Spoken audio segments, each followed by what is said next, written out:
What's up, gang? Welcome back to another edition of the Odds Are podcast. I'm your co-host and semi-professional bettor, Chris. Got Gabe on the line as always. How you doing, Gabe? Doing all right. Happy New Year, man. Mm-hmm. First show of 2023. Yes, Should we sir. set some goals for the show? Yeah, sure. Did you have any in mind? Well, my betting goal last year was profit every day. A little bit unrealistic, but let's see. I'll try to change it up. I think the biggest thing is just being careful in the NFL playoffs. I know I got worked in the wild card round last year, and that kind of just started the playoffs off rough, and like it was a hole that I had to climb out of, and I never got out of there. But I think just taking what we saw in the regular season and understanding that like that's probably going to come into play in the playoffs. I think I was a little bit late in the regular season to come around to what we were actually seeing. But um, yeah, I'm excited though. Yeah, How about you? You got something?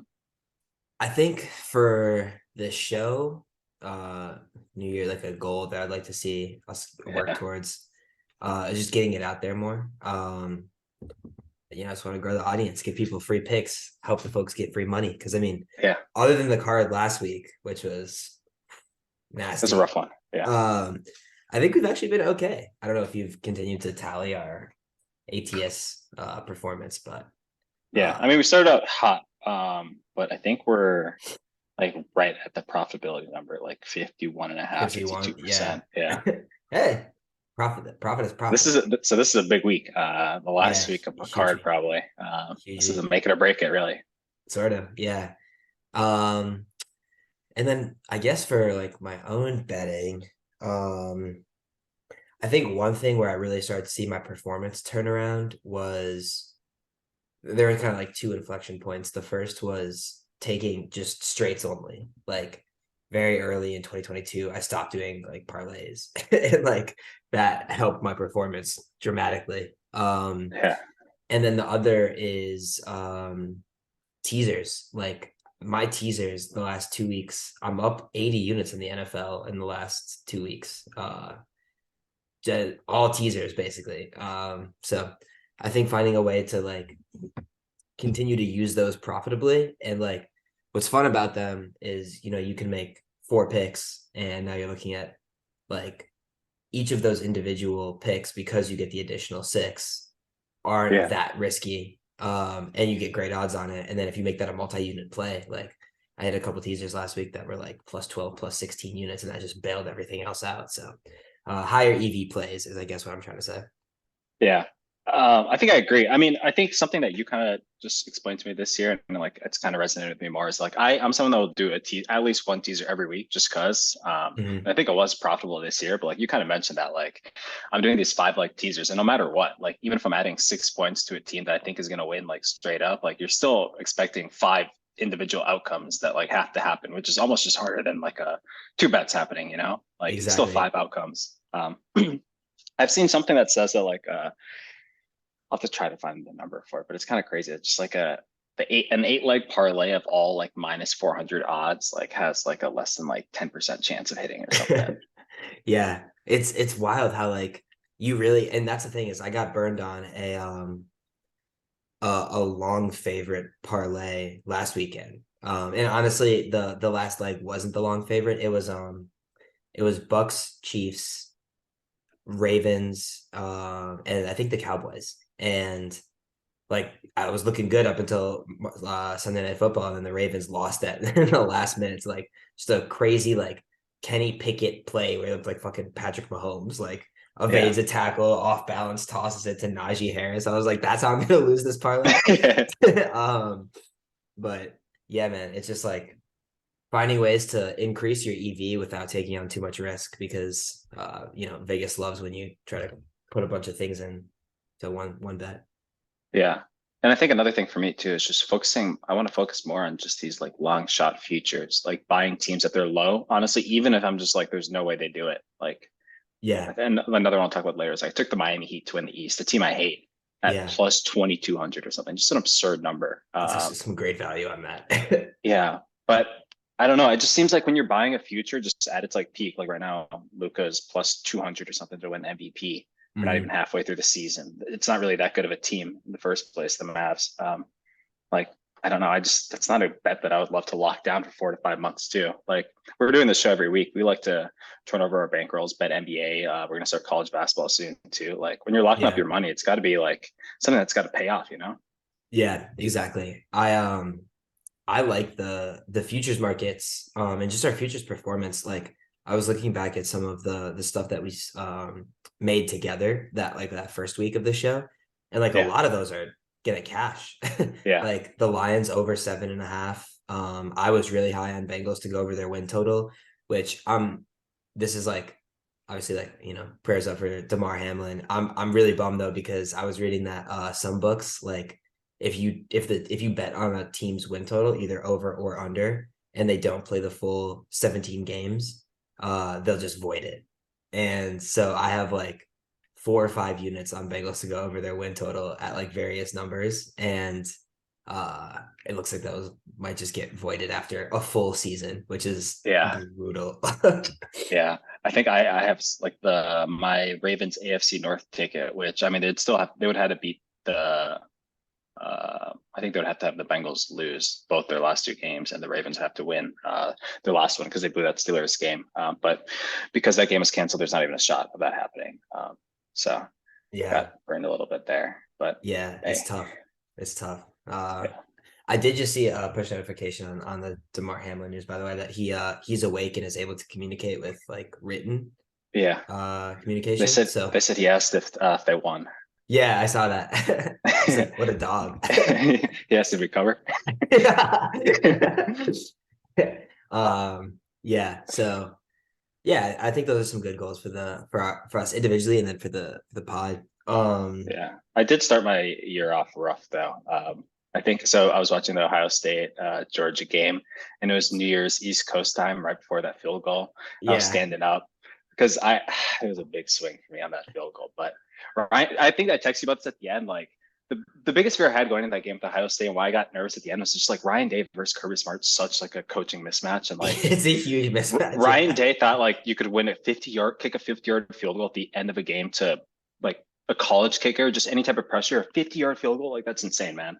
Yeah, it is actually wild, especially like in Ben's, like Yeah, that's like an away game if I've ever seen an away game, yeah. right? And Like, I get it, like that kicker, he's supposed to be just like one of the best in college, but he's still a college kicker, man. Like yeah, get real. yeah. Also, they were saying on the broadcast that like he comes from a family where his like great grandfather had season tickets to Ohio State. And like they've Jeez, passed it down. He's all he's wanted to do his entire life was be on Ohio State football team. that's tough. And I'm like, dude, the amount of pressure on this kid right now, like if this kid like didn't give a shit about Ohio State, like it's tons of pressure still. It's like Yeah, the Peach Bowl, like it's a moment, it's a huge moment. And like, but then you bake in like his great great great grandfather, was like yeah. watching from heaven or hell or whatever, like being like, you gotta make this kick. What? I thought it was really funny too because I thought I saw the kick and I thought it looked fine, like at least the hold or whatever. But right after the kick, he just started like consoling the holder. And I was like, wait, that's like a sneaky way to put blame on the holder, but like it looked like a fine hold. He's just like, hey man, it's all good, bro. We'll get him next time. He shaked the shit out of that thing too. Like it was one of those Yeah. ones where like, you don't really see misses like that in the NFL, where it's like the minute it's kicked, you're like, okay, there's no way that's going in. But like that thing was so wide left, like Yeah. there was It's like like a whole imagine other when you forget to goalpost. hit the button to kick and it just goes all the way to the left. Yeah, it was tough. But yeah, let's do a little recap before we hop into some stuff coming up here. Yeah. Because So those New Year days, well, I mean, they're all New Year's Eve and the New Year's Day observed bowl games. 'Cause you went to the Rose Bowl too. You can talk about that if you want. It wasn't yeah, as exciting as the other games, but no, it's wild, dude. I saw yesterday another push notification from the Athletic. It was like least viewed Rose Bowl in history, and I was like, really, okay, yeah. They said like viewership was down 40% from last year. damn. And also, but I was like, wait a minute, there's no way it's the least viewed Rose Bowl in history, right? Like this game's been going on for like 100 years. You can't tell me like in 1923 there was more people watching it. Well, back then, like everyone was watching it, right? I guess, yeah, I Yeah. guess. And I think like it was New Year's Day observed, but like a lot of people were working on Monday. Yeah, that's whack. That shouldn't be a Yeah. thing. I'm surprised. 40%. That's kind of crazy. Yeah, 40% drop from last year. But yeah, so bowl season ended up being okay for me. I think I have these stats don't look totally great. Actually, these do look great. I'm just trying to see my total bowl performance. Okay, yeah, this doesn't include for some reason any of the games after the new year. I think I ended up like 2 units up on bowls. The last few games were a big swing for me. Let's see. Yeah, for some reason it's not showing on my action app the games like UGA, Ohio State, TCU, Michigan. It's not showing any performance on those, which is weird. But yeah, Bama KSU, that was a tough one.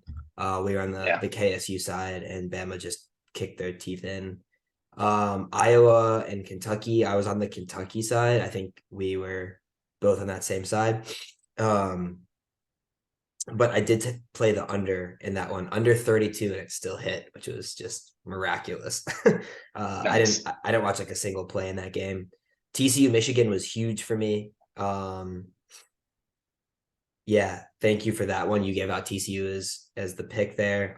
We did have to Yeah. I mean, swap. I did say that I thought there was no way that they would win, but I thought it was just too big of a number. But I mean, I think if you look at like how TCU scored, you probably would if you would take Michigan in a rematch just because it was like 2 pick sixes and a fumble at the one or whatever. But it is fucking crazy that TCU is in the national championship. Yeah, it's wild. I think they're gonna get steamrolled. But we'll talk about I that. would think so, but I don't know. At this point, I Yeah, I really don't know. guess. I guess. Okay, so ended up 8 units on bowls. I'm finally starting to I just reloaded my action app and getting in some stuff. So Clemson and Tennessee in that Orange Bowl absolutely kicked Yeah. my ass. I think I was down like 8 units on that game. Damn. Yeah, I went 0-6. That was a tough one. KSU Bama was also another tough one. I was down 2.5 units, but then we turned it around big time. I think with UGA, Ohio State, TCU, Michigan, it was a collective like 12 unit games. So that was nice. Um, yeah, I made 13 units on OSU in Georgia. Yeah, that was a big game. Oh wait, sorry, you're Georgia winning. cut back. You cut out, but I think you're back in now. Did you have anything on Georgia winning, or was it just Ohio State covering the spread? Let's see. I think I live bet. Um, I just played the live over. And oh, the reason it was a 13 unit swing is because I that was Oh, the the over. Yeah, yeah you I hammered the played over. Yeah, I hammered it accidentally. I yeah. think I put like 15 units on Ohio's on a lot 56 and a half over. So fortunately that covered with ease. But yeah, that was a big turnaround. So yeah, man, ended up being okay. NBA has been kicking my ass though. I had to stop for a little while because there was like 2 nights in a row where I think I was like 0 for 12. So Damn. yeah, I just Well, was like took a break. I think a couple shows I said I was going to go on a hiatus, but once I said that, I hit Yeah. like 8 straight. So I was like, hiatus over. I just But yeah, I had a losing night last night. But yeah, NBA just smaller plays and also just like less plays too. Right now is just a mess too with injuries. People are yeah. sick all over the place. Um, and honestly, like every NBA, like I'm so confused. Like these players that are putting up like 50 points a game now, like I just don't know if like players even care about these games anymore. Like it's just the middle of like January. Yeah. Like what incentive is there to play? But Yeah. The scoring has been wild. I mean, like yeah, I feel like the average game is ending in like 115 to like 125. Like it's been really crazy. yeah. And then you Um get stuff like the Raptors Bucks yesterday, or even what was it, Cavs and Suns, where they're both like in the 90s or something. Just, yeah. all right. I mean that Raptors Bucks game last So the night, Raptors, I like think they started down 10 zip or whatever, and then they were down like 20 in the fourth quarter, and they came back to tie it or whatever. yeah, it was crazy taking OT. And the halftime score was I think 38 to 36. which is just crazy for Yeah, NBA disgusting. teams. Like that's insane. Um, Um, oh, but I have my bowl recap quick too. oh yeah, go ahead, go ahead. So I finished just above. I have zero point 0.6 units, which over like 50 plays, which is really disappointing. But let's just talk about the biggest losses because no one wants to talk about the wins. The biggest heartbreakers were, I think, first Illinois. I had them plus 3.5. I took that right before the Oh game. my God. They were winning the whole game. Mississippi State took the lead at the end, fine, up 3. And then, of course, with no time left, Illinois tries to do the lateral game, and Mississippi State recovered a fumble and took it back to cover. That's so brutal. So that was a 3-unit swing for me. I so I had Ohio State in the national championship, but I live bet Georgia plus 3.5 in the first half, just early when Ohio State went up, just because I thought like Georgia put up points and I thought it'd be early, so I just wanted to get the hook there at 3.5. Mhm. But I got burned with like a last minute Ohio State touchdown to take the lead there in the first half. So that live bet didn't pay off. And then I was on the same side of you with Kansas State, Kentucky, Clemson, those games too. I think I was on the opposite side with Texas. But yeah, I mean, there's a couple bad losses in there that really were like the reasons why it wasn't as great as a bowl season as I guess I did last year or as I was expecting. But that's all right. We still had the national championship, and I feel like I have a lean. Yeah. I think you have a lean too. But we can talk about it later. Or actually, this is probably our last show before the national championship, so we just get right into it. When is the national championship on Monday? Monday, yeah. Yeah, might as well just talk about it, I guess. Yeah. Oh, real quick, just to recap one more thing. We were also on Tulane. That was Oh yeah, said that you liked a miraculous comeback. I missed the second half of that game because I was on my way to the Rose Bowl. yeah. Um, And and yeah, maybe that like pays off for the losses from Illinois State or from Illinois Mississippi State. But honestly, like if you look at the stats, it shows that like Tulane is pretty dominant throughout that game. It was like 10 yards per play. They were getting a first down damn near every play. That USC defense is just terrible. And I think the like Tulane Football defense is Outsiders. also pretty terrible too. Yeah, but I mean, 10 yards per play versus like 7 or whatever. I think Football Outsiders did like their post game win expectancy, and it was like 70% or something. God damn. They Yeah. needed a lot of stuff to work out though. Yeah. So did you see the kickoff I did. shit I that did. happened? It was so fucking funny. That was crazy. So he just like dropped it and it just like rolled out of the like at the one. Yeah, yeah. Which I mean, no reason to even go for that ball, but Yeah, that was wild. That was like the yeah. most college play. I feel like sometimes you'll be watching college games with like programs that are good, and you won't see them like do really stupid things, and then it'll just be like one like decision on like a punt or a kickoff. Like it's like usually a special teams player. Like wow, I that's an think there's 18 something year old. similar in the Ohio State Georgia game, right? That happened where it's just like returning a kick that you just shouldn't have. It was terrible field position for the Buckeyes. That might have been the game or something. Yeah, it happens all the time. There were a couple really, really fluky bad beats for the Ohio State side in that game. Like I don't remember if you remember that like 4th and 1 with like 4 minutes left and they did that fake punt, but somehow Kirby Smart got that timeout, right? I called it. I stood up and I was like, that's a fake right there. But yeah, I mean that's Kirby, right? That's Kirby versus Ryan Day. He like saw Dude, it, he spotted it that out. was so frustrating because that probably would have iced the game. Like they were Yeah, already in Georgia territory. I think they were hurting on timeouts, so like all they would have had to do is just kind of manage the clock. But yeah. And Ohio anyways, State they lost their receivers too, so they're just falling yeah, apart towards the end of the game. yeah, yeah, that was a tough one. So Natty. Yeah, let's talk about it. So we got Georgia versus TCU. Georgia is a 12-point favorite. I think this opened at like Damn. 13 and a half, 14. It's coming down a little bit just because TCU is getting absolutely hammered by everyone. Because I mean, as lucky as this TCU team has been, people just think this is way too many points. But I think we talked about this before the Ohio State game, and we still back to Ohio State there. But like Georgia and Kirby Smart over the last like 3 years now, just they destroy programs like this. Top ranked programs that are questionable or has like a slight flaw, you're going to struggle to score. Um, you're going to struggle to stop Georgia. Do you think that feels still like too many points though? I'd probably make this like 10.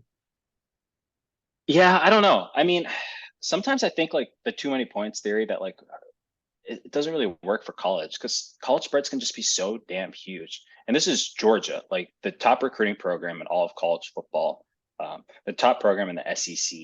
They're 14-0. They just won the national championship last year after only one loss to Bama. And they're playing TCU, a team that that's maybe like fifth in recruiting in the state of Texas. Yeah. Like we saw TCU, like, yeah, they won these games, but they were a full touchdown dog to Texas just a month ago. What concerns me though, and this could just be quality of the Ohio State defense. Because that defense was probably the best defense that Georgia has played this season. Ohio State, Yeah. and they put up 42 on them. Yeah, that's true. They did struggle though, like early. Yeah, but like they're champs, right? Like that's why, like when Georgia was down like 14 points in the second half, like they're still fighting. Like they probably had no doubt that they're going to win that game. Like Yeah, it, that's like crazy. yeah, just like the mindset of, I don't know, just an SEC champ versus the team that didn't even win the Big 12, man. Yeah, Like, that's true. They lost to Kansas State. yeah.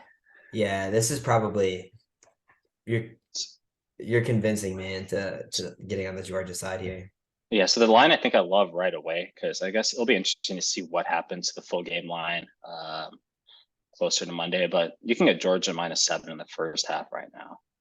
Yeah, I know you like those first halves, but I don't know, man. I've seen a couple times this year where Georgia hasn't covered those first halves in this first, like particularly in spots where they should. And this feels like one of those spots, like where they should. But I can see Yeah, them I just guess. like being slow at the gates.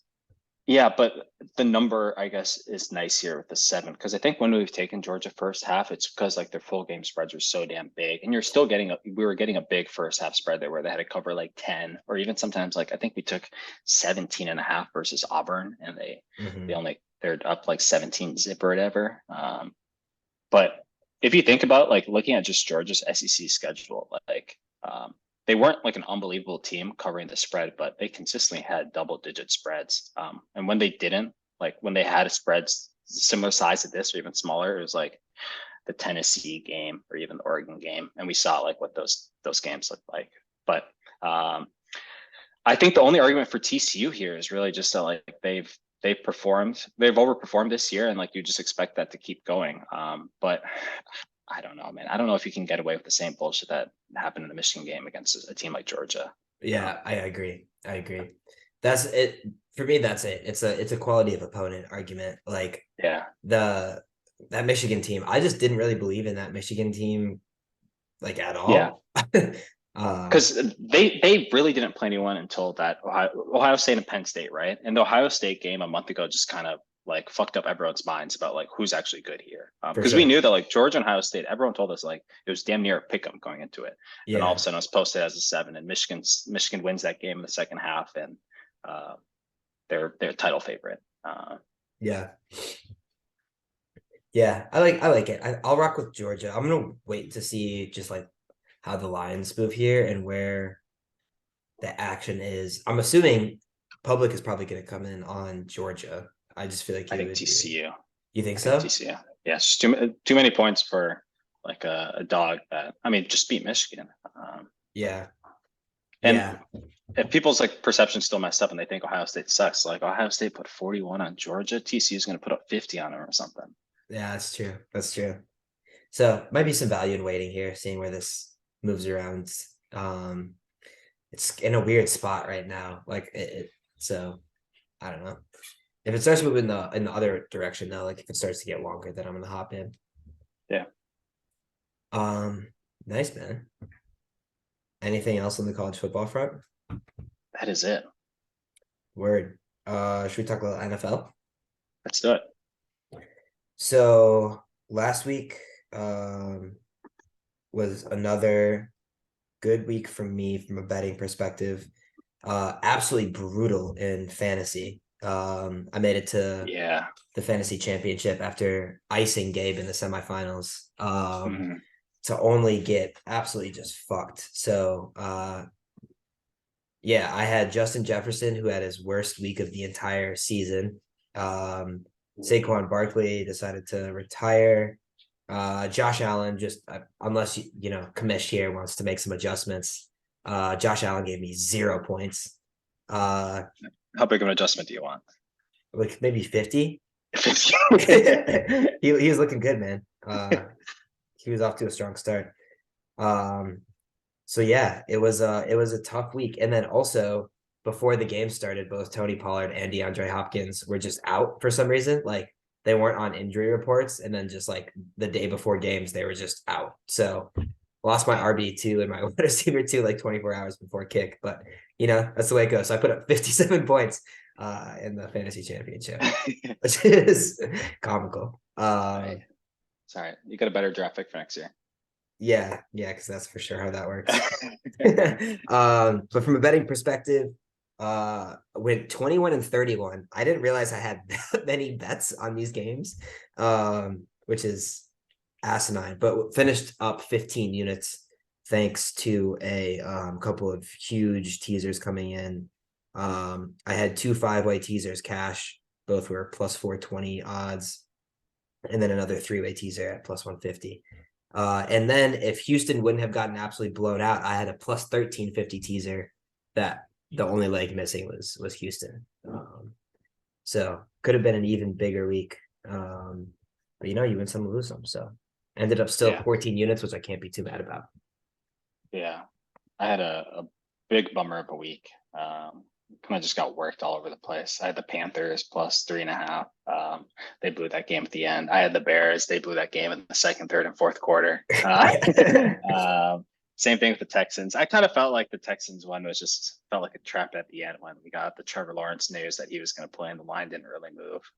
But still placed it. Lost on the Rams because I don't really know why I took that bet. And then of course the Vikings and the Ravens too, which are on our card.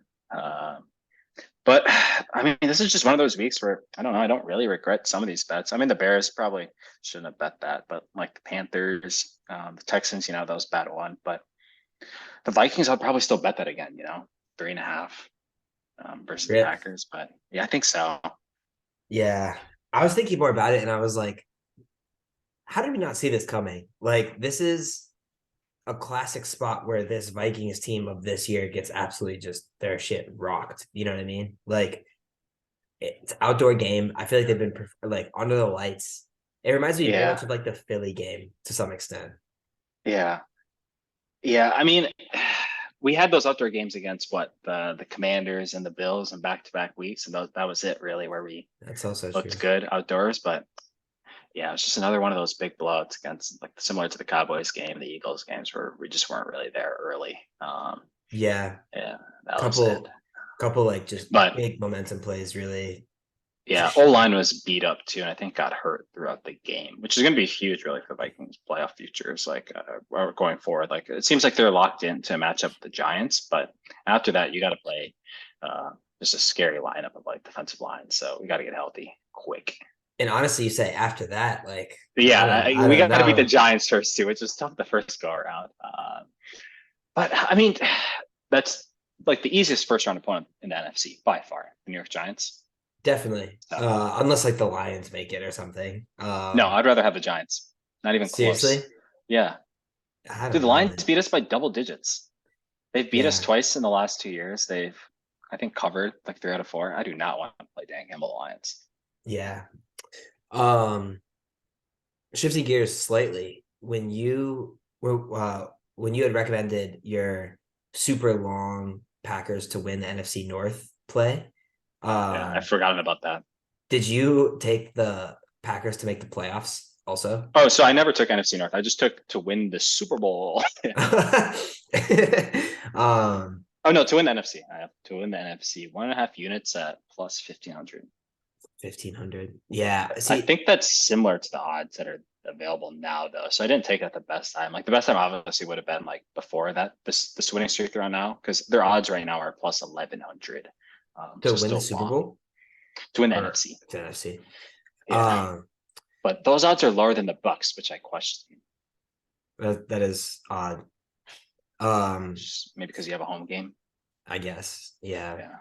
The thing I was frustrated about is like, I was like, man, how did we not take this Packers team to make the playoffs when those odds were really juiced, like, or not juiced, but like were really good odds. Like it just felt like that's like another NFL scriptwriters type thing. You know what I mean? Like Packers have a slow start. Like we've seen this before. Like, um, not to the same extent that we've seen it. Like that one season where Rodgers was like, spelled out relax, and then they went on like that Yeah, crazy like 7 game win streak and made the playoffs. I think they went to the did they go to Super Bowl that year, NFC Championship, and like I think that was NFC Championship. Yeah, NFC Championship, like just crazy. Like we see this shit happen all the time. It's probably not the same extent, but like we could have made yeah, some bans on Packers to make the playoffs. It was yeah. I like think 600 plus 600 at certain points. yeah. The biggest thing I saw was just like the DVOA write-ups talking just how like this Packers team was like way worse than those Packers teams in the past, and like Yeah, teams like that have been led by good quarterbacks that were that bad to start the season like usually just don't get right. I think they said that about both the Bucks and the Packers, and I mean both those teams are in the chance to go to the playoffs. But I mean, I don't, we'll see. I think what's nice about the Packers of this year versus last year is that like they might have to play like the Niners in the first round or something. A team that they've consistently just been upset by in the playoffs. But now you're a dog. You're on the road. You got nothing to lose. This team's embarrassed you a couple years in a row. Like, um, just play hard. I don't know. I think it should be fun. But yeah. To your point on like Packers teams of the past were better. Those arguments though are interesting in this environment in the NFL this year, where it's like where we talked about last podcast, like a lot of teams just like teams aren't that good comparatively, yeah, So like you can make that argument, but at the same time, like honestly, you hear that and you're like, okay, that's kind of fine though, because like they don't have to be as good as they have been previously when no team is really dominant this year. yeah, definitely. I definitely agree with that. So I suppose we would have been able to put those pieces together because just like how we've always been like, yep, like the Bucks are going to sneak into the playoffs and they're going to make it to the NFC Championship or the Super Bowl. Like I probably should have thought the same about the narrative for the Packers. Like it just seems like a classic NFL thing to Yeah, unfold. yeah. Um, But so use that for next year. last week before the season, do you have any futures you want to add before? Yeah. So I have already let's see here. When did I make these? So I took Minnesota to win the NFC Championship. That was on New Year's though. That was 12/31. So I got that at plus 1,000. I took the Bucks to win the NFC Championship at plus 1,100. That was a half unit play. And then I also played a couple days ago the Chargers to win the AFC Championship at plus 900. And this Chargers team profiles kind of similar to the Bengals last year for me, where it's this team that's like started the season slow. You have a young quarterback. You have head coach that has shown promise, but like hasn't really ever delivered. Like Zach Taylor heading into the playoffs last year, like I don't think anyone believes in Zach Taylor, and I think you can kind of say the same about Staley. Like people are starting to sour on him a little bit. But you have what could be a generational quarterback, and you have a strong defense, a defense that's gotten better as the season has gone on, and that's the same, like very similar circumstances to what the Bengals looked like last year. So at plus 900 just to make it to the Super Bowl, gives me lots of opportunities to hedge along the way. And I think the Chargers have looked good. I think they've looked closer to what we predicted that they were going to look like preseason the last few weeks than what they did the first 3 quarters of the season. So I feel good about that. Yeah. So I think one of the biggest things about because I think we both took Bengals futures last year, and I wasn't really high on them. It was mainly just their schedule. I looked at it and I was like, all right, they have the Raiders at home first, and then they play the Titans and potentially a Chiefs team that they've already beaten. Do we know what the Chargers' potential schedule looks like? In the playoffs. So yeah, so they're currently the 5 seed. Are they locked into the 5 seed? The Ravens are sixth. They're playing the Bengals. Yeah, let's take Uh, a look.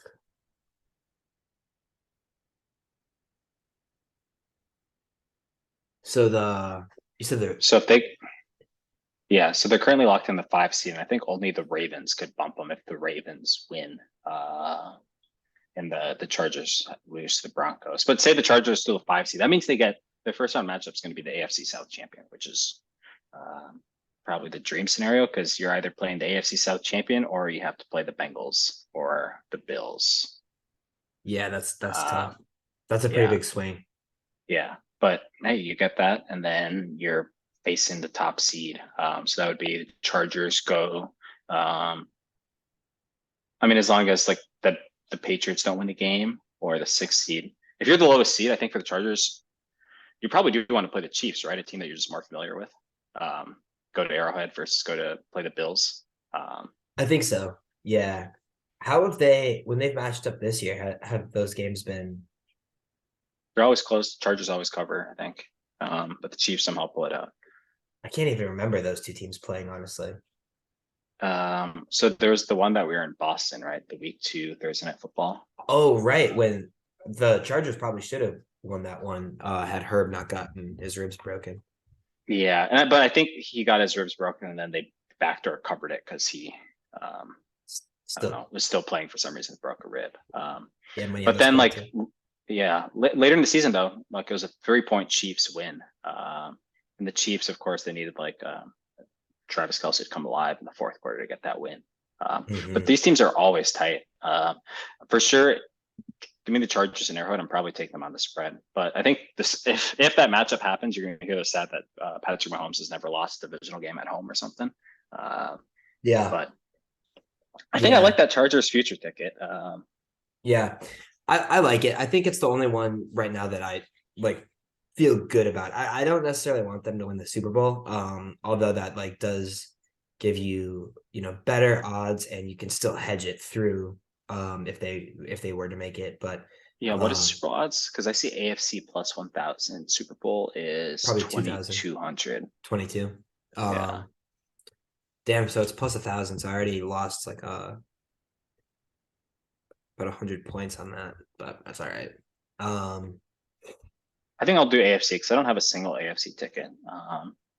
and also just like Except the looking at the Dolphins, which I've thrown that away already. looking at like the teams like and kind of just running through the scenarios like I feel like there's a lot of parity like we've been talking about all season and like I can definitely see a case in which like the 5 seed gets to the AFC championship game and then again if I have a plus 900 ticket like I'm gonna be hedging the other side so um Yeah.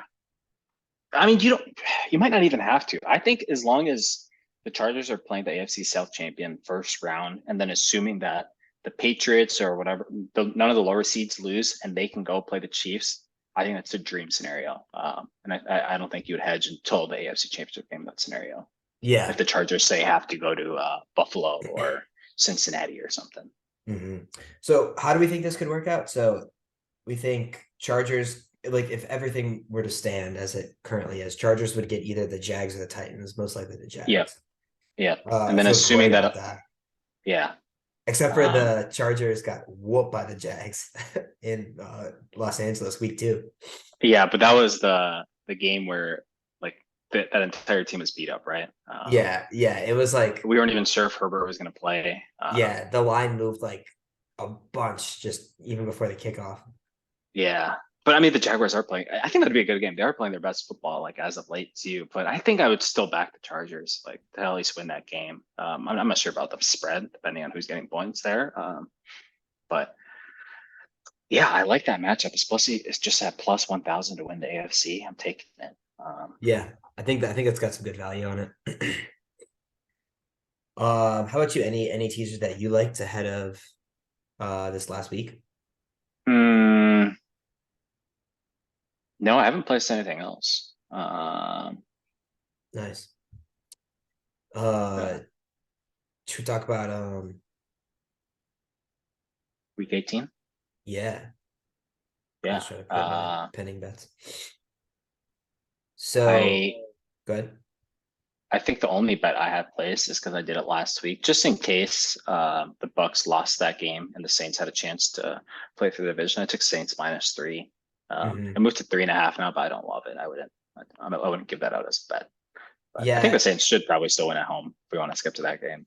it's yeah, let's talk about it. It's one of those like meaningless games where I'm just having a hard time like betting on any of these games that don't count for anything, just because like Yeah, you're starting to tap into motivation and shit, and that just like kind of concerns me. yeah. I think it's interesting for this one that both of these coaches are kind of on the hot seat. Dennis Allen and I mean, an interim coach is still you're playing for an interview, you're playing for a Yeah, job, right? Uh, yeah, Steve Wilkes has been crushing it though. yeah, and both these teams are kind of hot too. Like as of late, like in the top half of DVOA, Saints defense has been playing really well. I mean, if they didn't blow that Bucks game, their season would be completely different right now. Yeah, But they did. But both these teams have been really hot.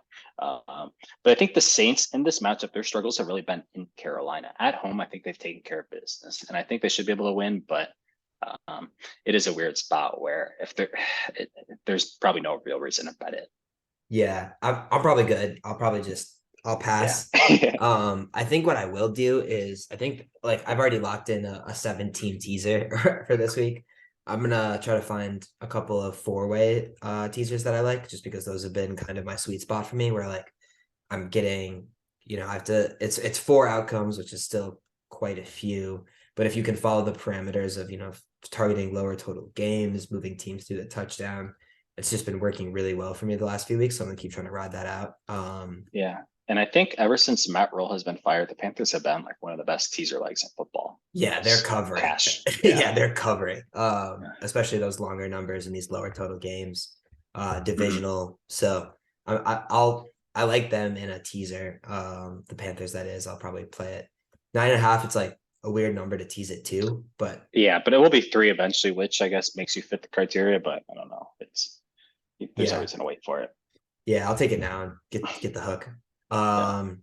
I already did lock in one teaser, so I'll kind of just read out my pending bets that I've already placed. So this is a really long 7-way teaser, but it's Titans to 12.5, divisional game, 12.5. You have a total of 40 here, move down to 39.5. Just feels like I like the Titans to be really competitive this week, even with Josh Dobbs at quarterback. Um, then I took the Dolphins to +7.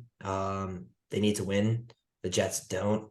The Dolphins looked okay with Skylar Thompson last week against the Patriots. If they had like another drive, I think they probably could have pulled out the upset. Mhm. I took the Browns 8.5. Browns looked really good last week. Another team that's been kind of surging some of the advanced metrics. This is another divisional game. Outdoors, low total, getting the dog through the touchdown, so that feels good. And getting it at a 2 possession game also feels good. Then I took the Bills -1.5, just the Bills to win. Um, should have waited though, because now this is down to 6.5, so I could have gotten it at just the hook. But I think the Bills will want to win and try to clinch that 1 seed. The Bengals got them at the half. Ravens are just banged up. Another divisional game. Vikings to win to cover -1.5. The Bears are starting Nathan Peterman.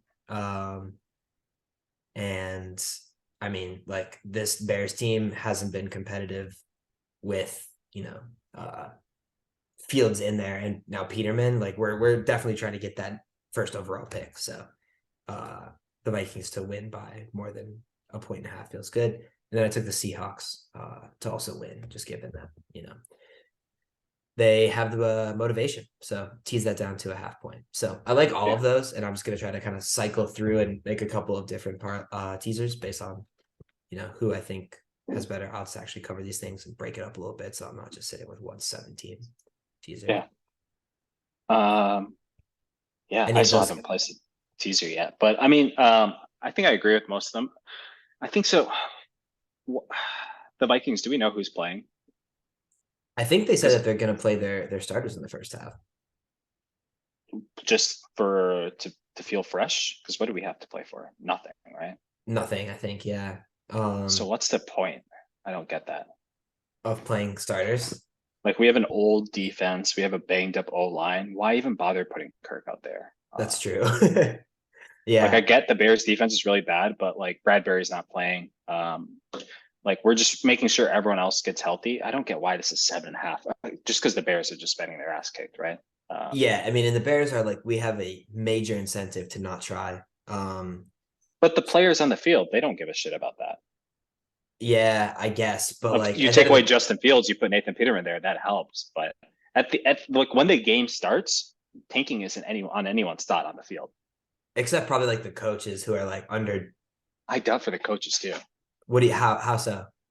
Because like a coach, I think a win matters for a coach, right? You can't give up on your team and go out there and just say, let's have fun. Like doesn't really give a shit what matters. Like you try to win that game. I think inflated lines for tanking.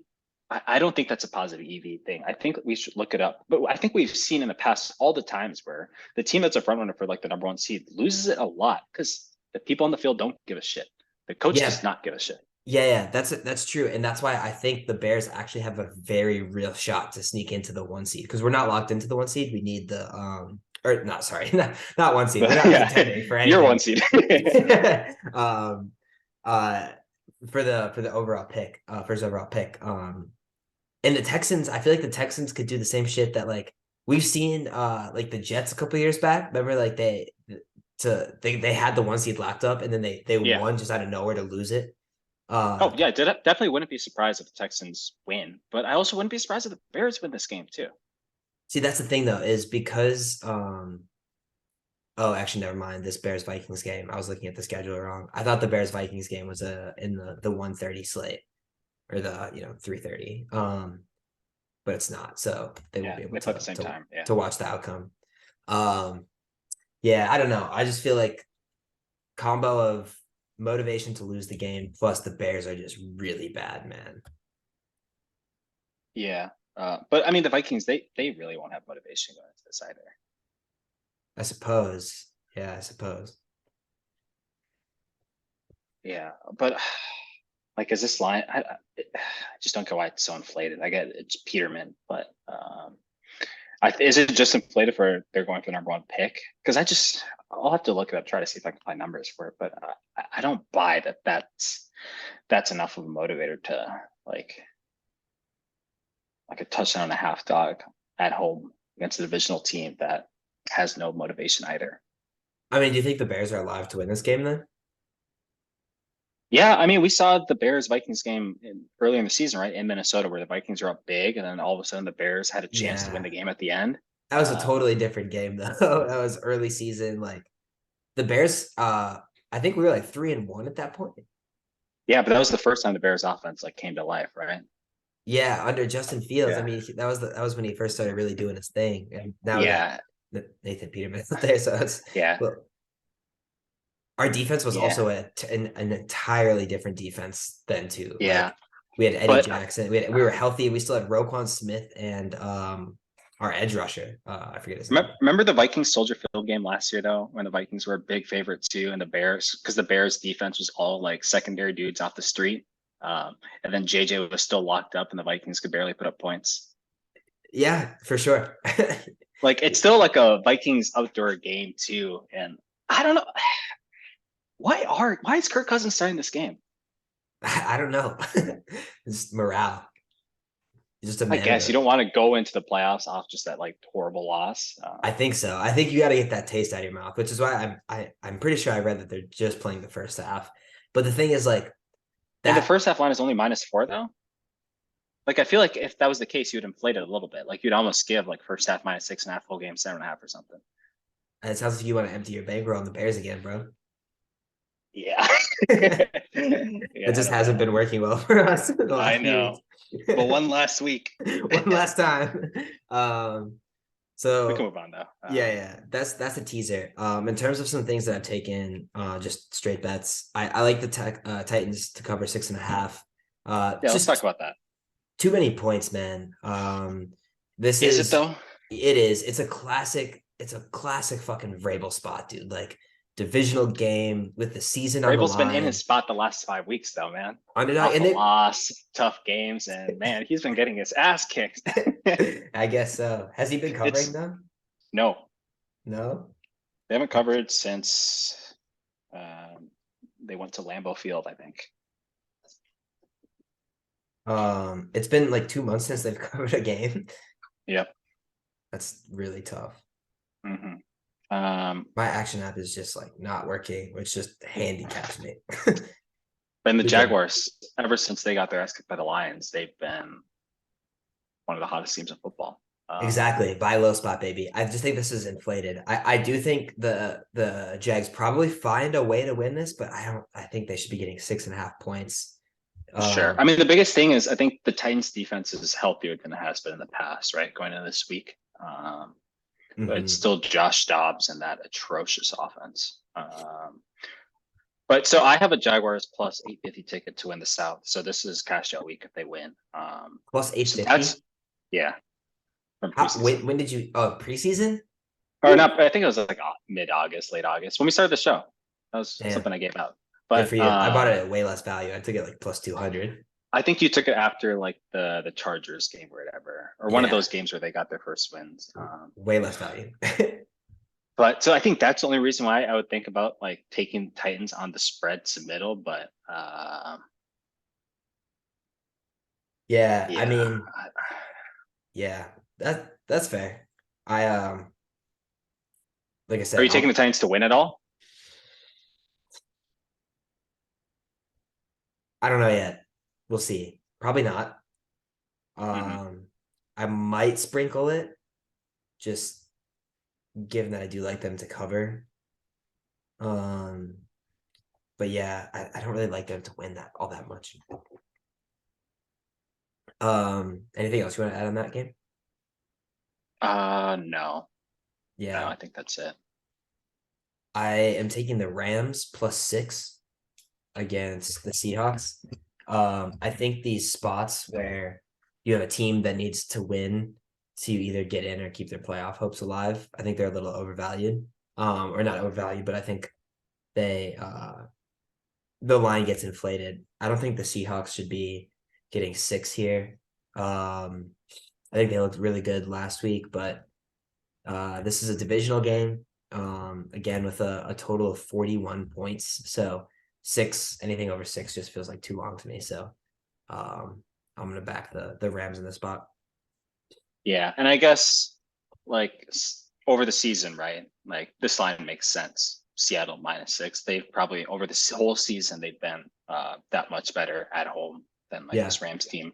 But the last month, so not really the case. Maybe it's just like a strength of schedule thing. But yeah, I guess I agree with you there. Yeah. Rams have just been playing hard. Uh, I think McVay is still like this is an interesting spot, right? Because like unlike the Bears, the Good. Rams have no incentive to really do anything. They don't have a first round pick. I don't even think they have a second round pick. Like they have no incentive to try to lose. Like I think Yeah, they're just gonna just come out here and play hard, try to spoil Seattle's season. yeah, Baker's playing for his career. This could be McVay's last game. I don't know. Yeah. That probably not so much, but I'm throwing the rumors out there. yeah, I know you're starting it. I would like that future. Give me like plus 1,000 odds. McVay to be on Amazon next season. I like it. Yeah. But if you just look at the last five, like Seattle is 2-3 straight up and 1-4 against the spread. So like I don't think I think they're a little overvalued in the spot. So I'm happy to take the Rams team that's gonna come out and just this is probably like their Super Bowl there. Uh so Yeah. Did you see either of these teams' games from last week? The Seattle versus the Jets and the Rams versus Chargers. I didn't see a I single don't minute. I don't think I watched a single snap of Rams Chargers, but I did watch Jets and Seahawks. And the Jets offense just really stalled. Surprising. Like Seattle's defense isn't that good, and Mike White was finally back, right? But I guess Mike White was playing with broken ribs or something. He was super ineffective. He threw like three Yeah. picks, I think. He started to look like Mike White. What's I that don't know supposed to mean? I don't know who that guy was that we were seeing earlier in the season. But this guy looked like Mike White. So yeah, it was Seahawks defense just came to play. The offense was fine. Couple explosive plays from Kenneth Walker got them in a good position, had a lot of field goals. So it was kind of a boring game. But yeah, they took care of business. And I think they're getting just like a lot of respect for that win. So Mhm. Another straight that I have is the the Raiders plus 9.5. Um, Classic spot where I've been fading Mahomes. Where you have a divisional game. The Chiefs. I don't. Are the Chiefs playing for anything? Do we know? Potentially the 1 seed. I have it up. How they can get the 1 seed is straight up win, and they get the 1 seed. Okay, so that explains why this is so long. But Mhm. I think Raiders are fighting. Honestly, I watched a good amount of that Raiders and Niners game last week. And Stidham looked good. Like, see, Stidham looked better than Derek Carr has. And one thing to keep in mind, Stidham was drafted by that Patriots team where McDaniels was the OC. So he has a lot more experience with the system where Carr is just expected to learn it this year. And Yeah, again, just the trends point to the Chiefs not covering in this spot. So I yeah, like the and we've Raiders to seen cover. we've seen this matchup before too, and the Raiders offense can put up points. We saw earlier in the season when everyone was selling on the Raiders, and they put up a lot of points in Arrowhead. They were up in the first half. Yeah, I mean, they were putting So up points against the Niners last week, yeah, like, yeah. I mean, more tape on Stidham now out there, but that Chiefs defense isn't good. So yeah, it's not that serious. I mean, they let yeah, the inept Broncos move the ball on them last week to the tune of, I think the Broncos scored their or had their highest or second highest scoring output last week against this Chiefs defense. yeah. So yeah, I like the Raiders with you. Um, What number did you take it? 9.5 or 9? I did one unit at 9.5, and I'm probably gonna put another unit on it if it goes to 10. But I took the 9.5 just in case it moves down to 9. It's a dead spot, so like I don't really care that much, but I'd prefer to have Yeah, the hook just because like we've seen time and time again how like that half a point could be the difference between a dub or pushing. Um, absolutely. so then the last one that I have, actually I have two unders. I took the under 40 in the Jacksonville and Tennessee game. Again, divisional games. One of the quarterbacks is Josh Dobbs. I'm gonna take the under. And this Jacksonville or Tennessee defense, which was really good to start the season, then got really banged up. They've had essentially 2 weeks to rest now. Um, so I think they're gonna come with some heat and probably slow down T Law. And Yeah, then I like the under in the Browns Steelers game. Both the Browns defense has started to turn around a little bit. It's a divisional game outdoors. Deshaun looked better in the second half of the game last week against the Commanders, but he still hasn't like looked like old Deshaun Watson. And then it's Kenny Pickett on the other side of the ball, which I guess sometimes he looks like Patrick Mahomes, and other times he looks like Kenny fucking Pickett. So I'm gonna play the under. yeah. I'm already set to be Kenny Pickett's biggest hater for the rest of his career. I I'm done with know. him. I know you hate him. Yeah, I've been trying to tell you, I think he might be kind of legit. Like, I don't think he's gonna be one of the top quarterbacks in the NFL, but I think he's gonna be okay. Like, I think he'll do fine for that team. he'll be okay. Which that's all you need with a Tomlin team, man. I mean, you saw years, like the last 3 years of Big Ben's career, he was okay, if not bad, and they still were contenders, or maybe not contenders, but they were making it to the playoffs. Yeah. Do you remember in the preseason when we talked about the Steelers win total? It was like, was it 7.5 or 8.5? It I was think it was seven. 8.5. I thought it was 7.5, but it could have been 8.5. Maybe it was because I remember talking about it and we were like, just Tomlin to get like 500. And then we looked at the schedule and we were like, I don't know. Yeah. But man, they turned that shit around. That's really surprising. It's Um, impressive. It's made me respect Tomlin and his system so much more. Like I was never a defector on Tomlin. I thought there was a chance that he could have been a little overrated, but the more I think about it, I really just think Big Ben was terrible. Like those last like year or two in Big Ben's career, like I yeah. remember we would just watch him and he would like no mobility. Like if there was pressure, Yeah. he's just falling. Because So that was my biggest thing that like Big Ben was just not that good. So like I get like QB play is bad for this team this year, but is it that much worse? But no, I think that's why they went over their win total and they're gonna probably make the playoffs is because like um I truly think Kenny Pickett like has not been terrible. yeah, yeah, he hasn't been terrible. But That's kind of all you need when you got that defense and a good run game. Yeah, so what do the Steelers need to make the playoffs? They need to win. They need the Patriots to lose as 6.5 point dogs in Buffalo. And then they need the Dolphins to tie or lose as pick 'em versus the Jets. So it's probably not likely that the Steelers make the playoffs here. Yeah, they need Buffalo to beat New England, Jets to beat Miami, and then have to get Yeah. a win. So that's a lot. But honestly, I mean, the Vegas would say that all three of those things are favorites to happen independently, obviously, because they Yeah. have Buffalo favored, they have New York favored, and they have Pittsburgh favored. So Yeah. Should we skip to that Jets Miami game?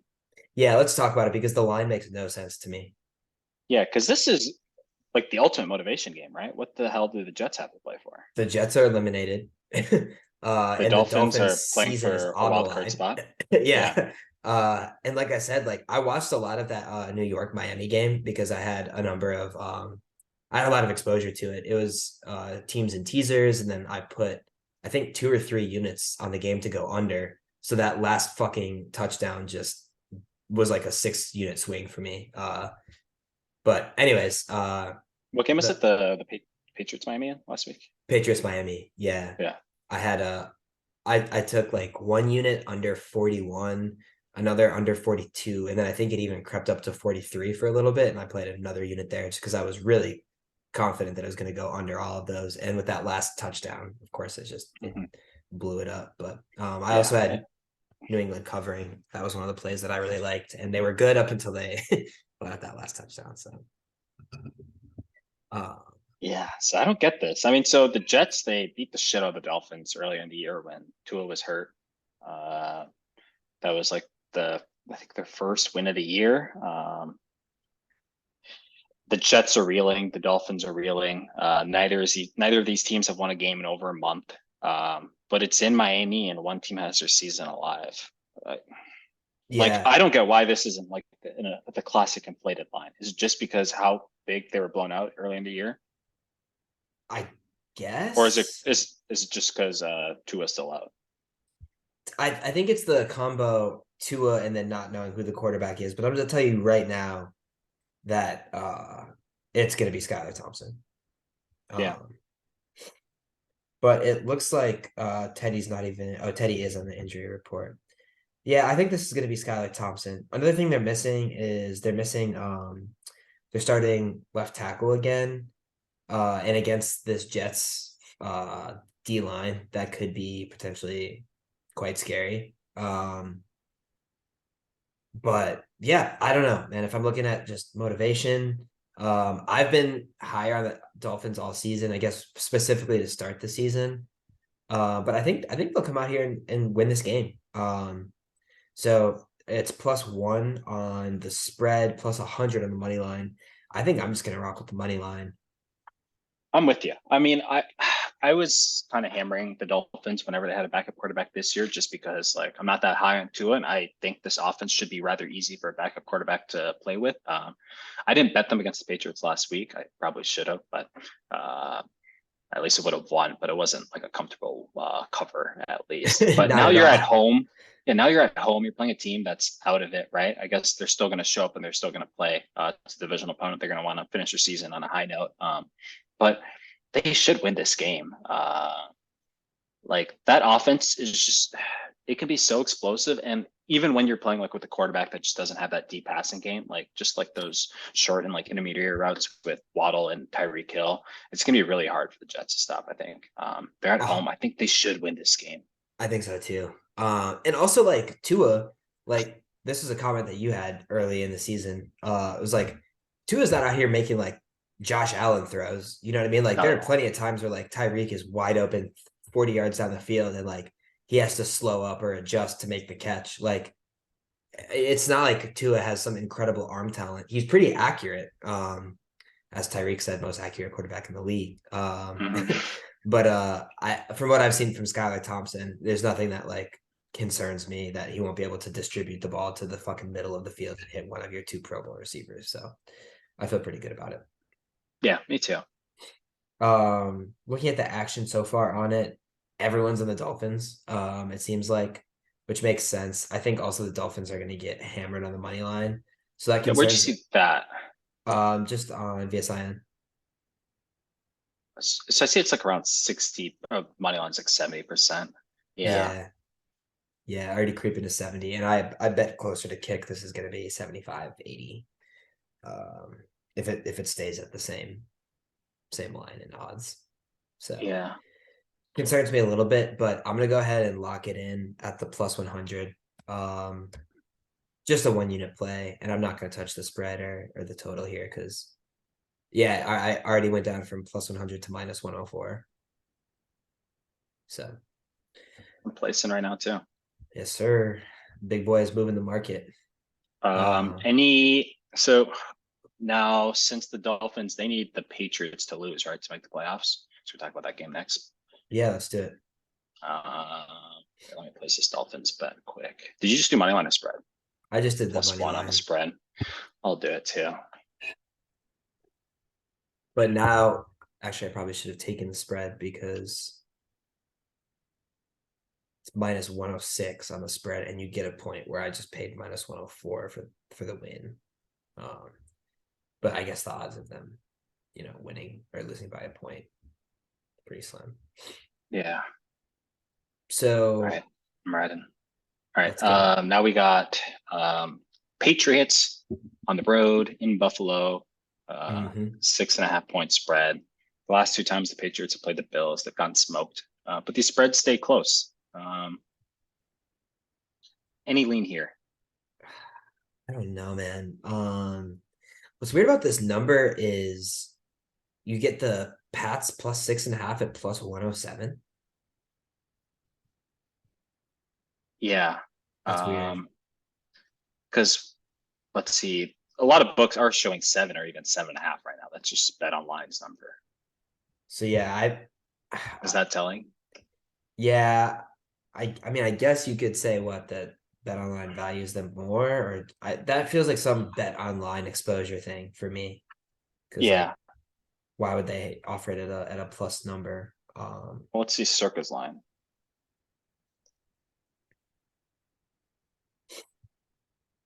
I guess out the gate here, I don't have a preference. Like I don't really have a side I'd want to take. New England needs to win this to try to lock up the 1 seed, right? Or Uh, sorry, Buffalo needs to win this to try to lock up the 1 seed. yes. So Buffalo will need the Chiefs to lose, and they'll need to win. And then the Patriots, they need to win to make the wild card. But of course, even the Patriots lose, there's still scenarios where they make it, like Dolphins loss, Steelers loss, Titans loss, shit like that. I mean, it just feels like But Buffalo's going to come out and try to win this game, right? I mean, unless so okay, that's what's interesting here is if the Chiefs win, which we think that they will on Saturday, then Buffalo has nothing to play for, right? Unless could they fall to the 3 seed, but does that matter to them? Like, do they care? I don't think they can fall for seeding now.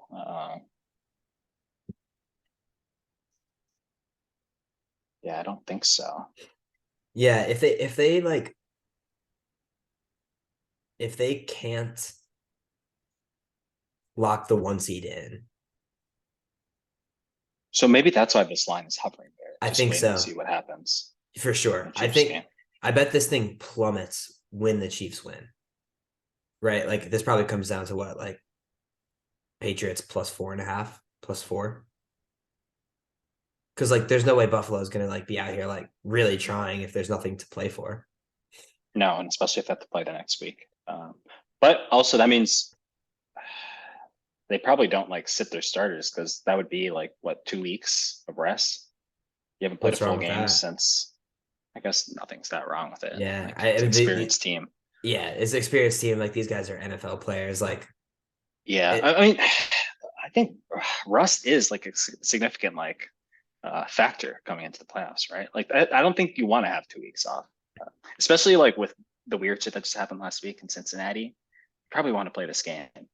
maybe it just feels hard to me to think that an NFL team that has like an experienced core is gonna want to be like, we have nothing to play for, but like let's get out there. You know what I mean? Like that feels unlikely.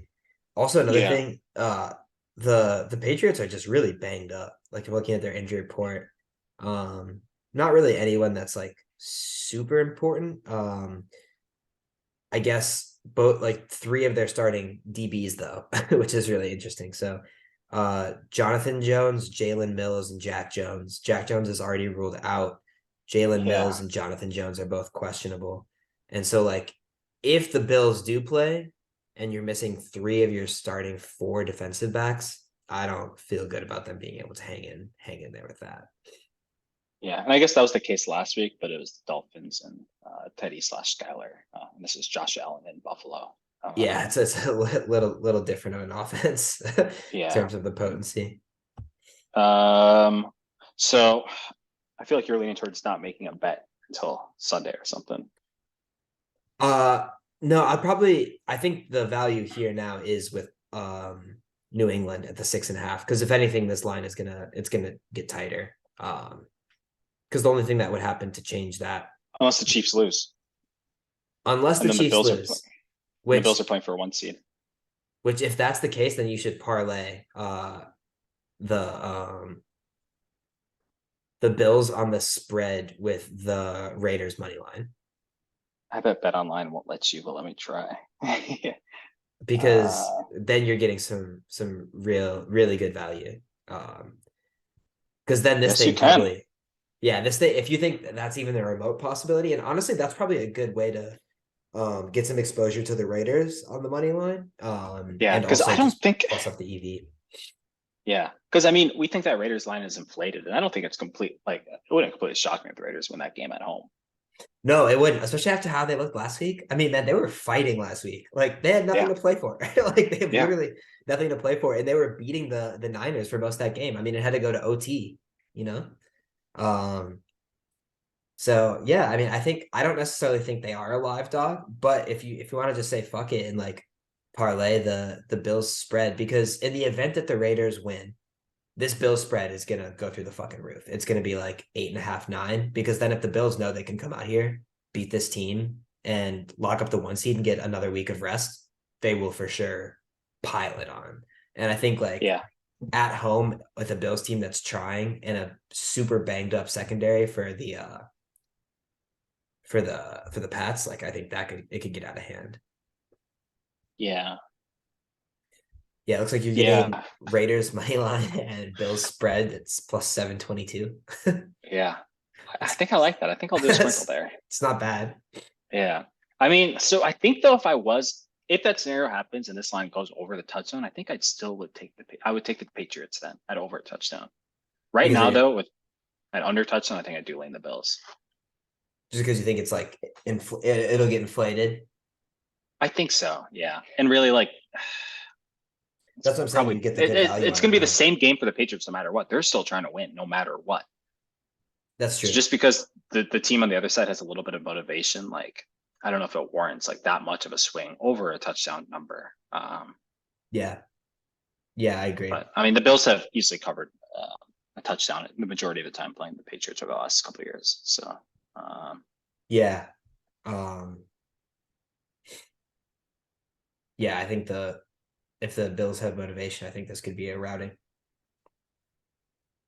Um, yeah, so I don't know if you like that, could lock that in. It's a good way to kind yeah, of I definitely will.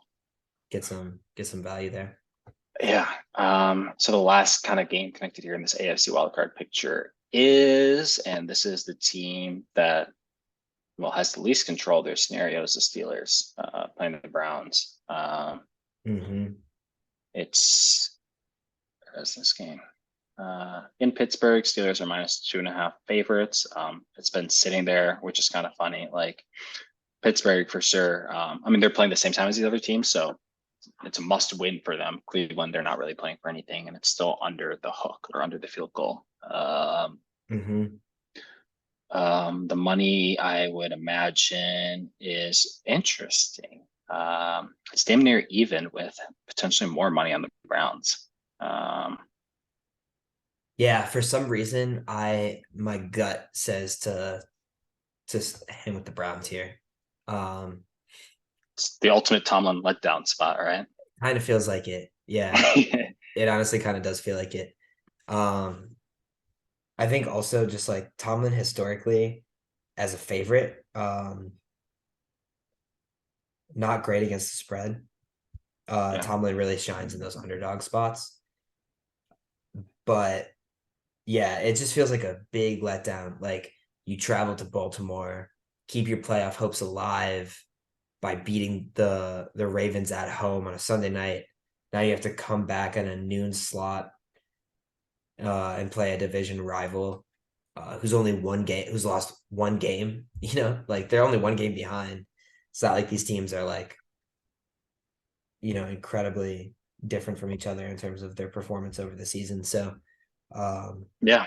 And one team has the far better quarterback who, I mean, Deshaun Watson still doesn't look like Deshaun Watson of 2 years ago, but he's last playing week was his better. best game. Yeah. Yeah, he's playing better. And the Um, Steelers pass offense isn't, that's not the best part of that defense, at least. I think like it's been up and down through the season. But I guess it's really the run game, which I guess that's what you care about most when you're playing the Browns, but still Deshaun Watson against a damn near average pass defense.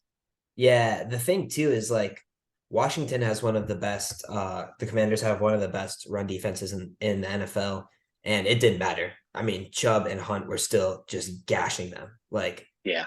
because this team is just built to run the football. And like I don't know. I see a scenario in which the Browns are just like again, this is kind of the Browns like, hey, we have a chance to just absolutely fuck a division rival season. Like, let's go do that. You know what I mean? Like, that's how I imagine this game is being talked about in the locker room, like in the coaches room, offices. Like, it just feels like you probably want to go in, like beat them, ruin their season, call it a season. Like that's a great way to end your season. Is just like ending a division rival season.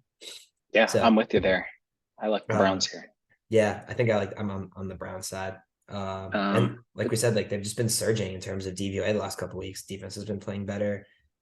Qualitatively, Deshaun looked better. So yeah, and I guess we could wait for the 3, but I don't know. I feel like we probably should wait for the 3 just because the Steelers, when you're in that must-win scenario, you imagine the public will want to back them, right? A you team that has a playoff think chance versus a so? team that has no playoff chance. You'd I think don't think we're in so. a rush to take a 2.5, I especially on the mean, road. it's like a dead zone, right? You know, like if it's Yeah, 2.5 or 2, like I don't really care. Like I'm still gonna play that, but I would like to get the 3. yeah. I doubt it moves beyond the field goal, but I think probably worth a wait. Mhm. All right. Let's see. Any of these other ones that are worth talking about? Texans, Colts, Nope, gross. Bucks, Falcons, nope. gross. I did see yesterday I clicked into this game and they offered a first half Bucks money line at plus 145. And I almost took it because that's ridiculous because the Bucks have said that they're going to play their starters in the first half. I mean, Um, they've been playing their starters the first half last month, and I don't think they haven't been up in the first half in a long time, right? They're starting uh, these games so damn slow. I guess, yeah, I guess. But if it's like you get one half, and Brady's out here just trying to cook this team, put him away, like Why is he trying though? Why bother? okay, so we need to look into this.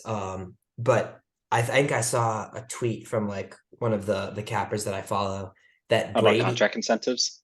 no, just about how Brady in like the last week of the regular season when he's in a spot where like they let him play, like he goes nuts in the first halves before he's taken out because he's just a fucking hard up. Like it's exactly what you'd expect of Tom Brady. He's like, no, we're gonna come out here and we're gonna like dominate them in a game that doesn't fucking matter. We should look into it though, because I don't know if that's true or not. That could just I be mean, like this is also a different Tom Brady, man. that's true. Like if he had that in him, why didn't you bring that out the last month, man? Well, I still think he's a We very saw it serious last week, I competitor. guess. He's still very serious Yeah. competitor, and I imagine like when he's playing in the first half of the game, that just doesn't matter. I could see him wanting to just cook the opponent because that's just like how he's wired. Like Yeah. just I'm a sure he wants to. hard out competitor, and I feel like this is the spot, dude. I mean, this Falcons team is terrible. Remember last week I was all over the Cardinals, and you were giving me shit for it. You're like, why would you want to put any money on the Cardinals? And I'm like, because Yeah. the Falcons suck, bro. Like the Falcons are Yeah. bad. Like this is a team that because I've been in the market. I've watched them more times than I would have cared to watch over the last 2 years. And like, this is a team that like loses this game by like 17 points, even with the backups in. Desmond Ritter is nasty. The defense is terrible. So if I can get a first half money line that's got some favorable odds on it, I'm gonna take that. Yeah, so this is something I struggle with going into the playoffs because I think I really want to bet on what we've seen in the regular season, and the Bucks are a bad team. They're just straight up not, especially that defense. Like the offense has promise, like it's figuring things out. That defense is just straight up not good. The defense? Yeah, it has not been playing well against really bad teams. Yeah, I mean, Especially DVOA like, would say otherwise, but but like those drive quality like models that like I've been sending you too. Like yeah, they've shown that like the scoreboard kind of shows that like the Bucks have been getting worked by the Panthers, and like the Cardinals probably should have more points, put up more points on them too. I mean, it's just been a stretch where like not great teams, a list of not great quarterbacks have been putting up points like crazy on the Bucks. in the Panthers. So a couple things on that point. Like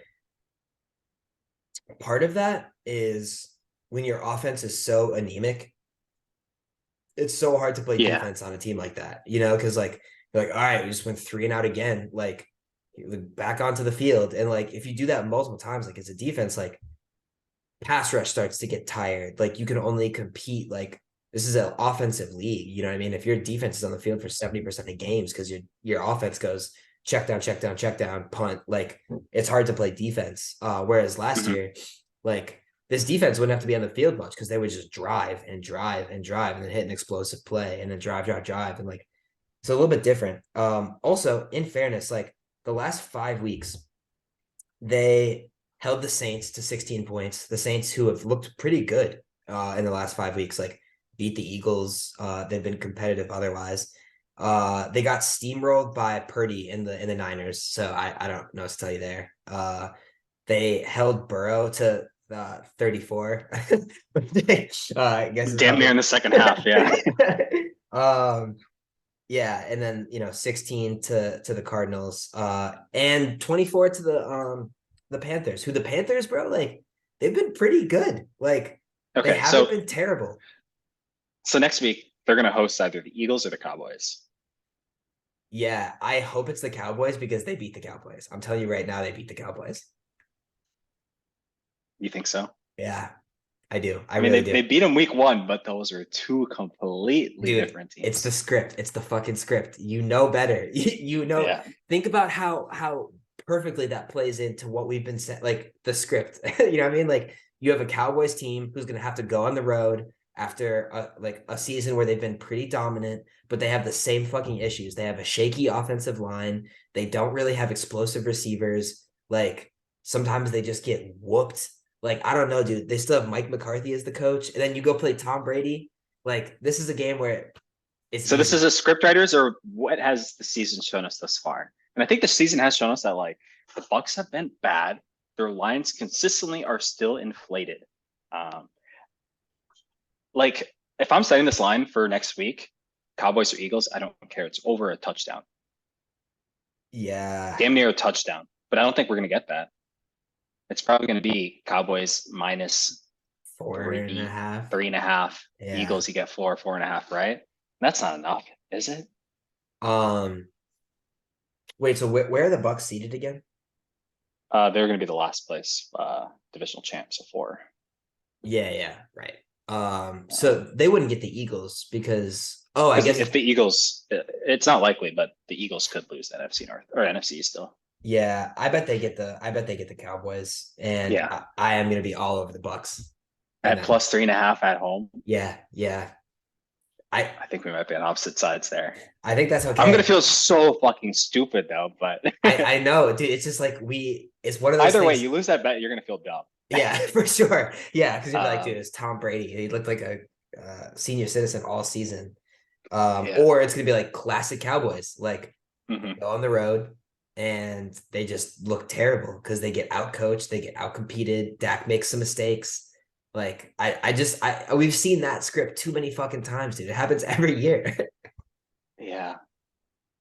So Yeah, I would feel real good about the Cowboys traveling to Raymond James to get fucked on by 50-year-old Tom Brady. We'll see. I think I like though that the Cowboys already lost that game week 1. Like there's a revenge aspect there too. And you shot exactly like if the Bucks are going to win this game again, it's going to be exactly that way. You got to stop the Bucks or you got to stop the Cowboys on the ground. You got to run through them.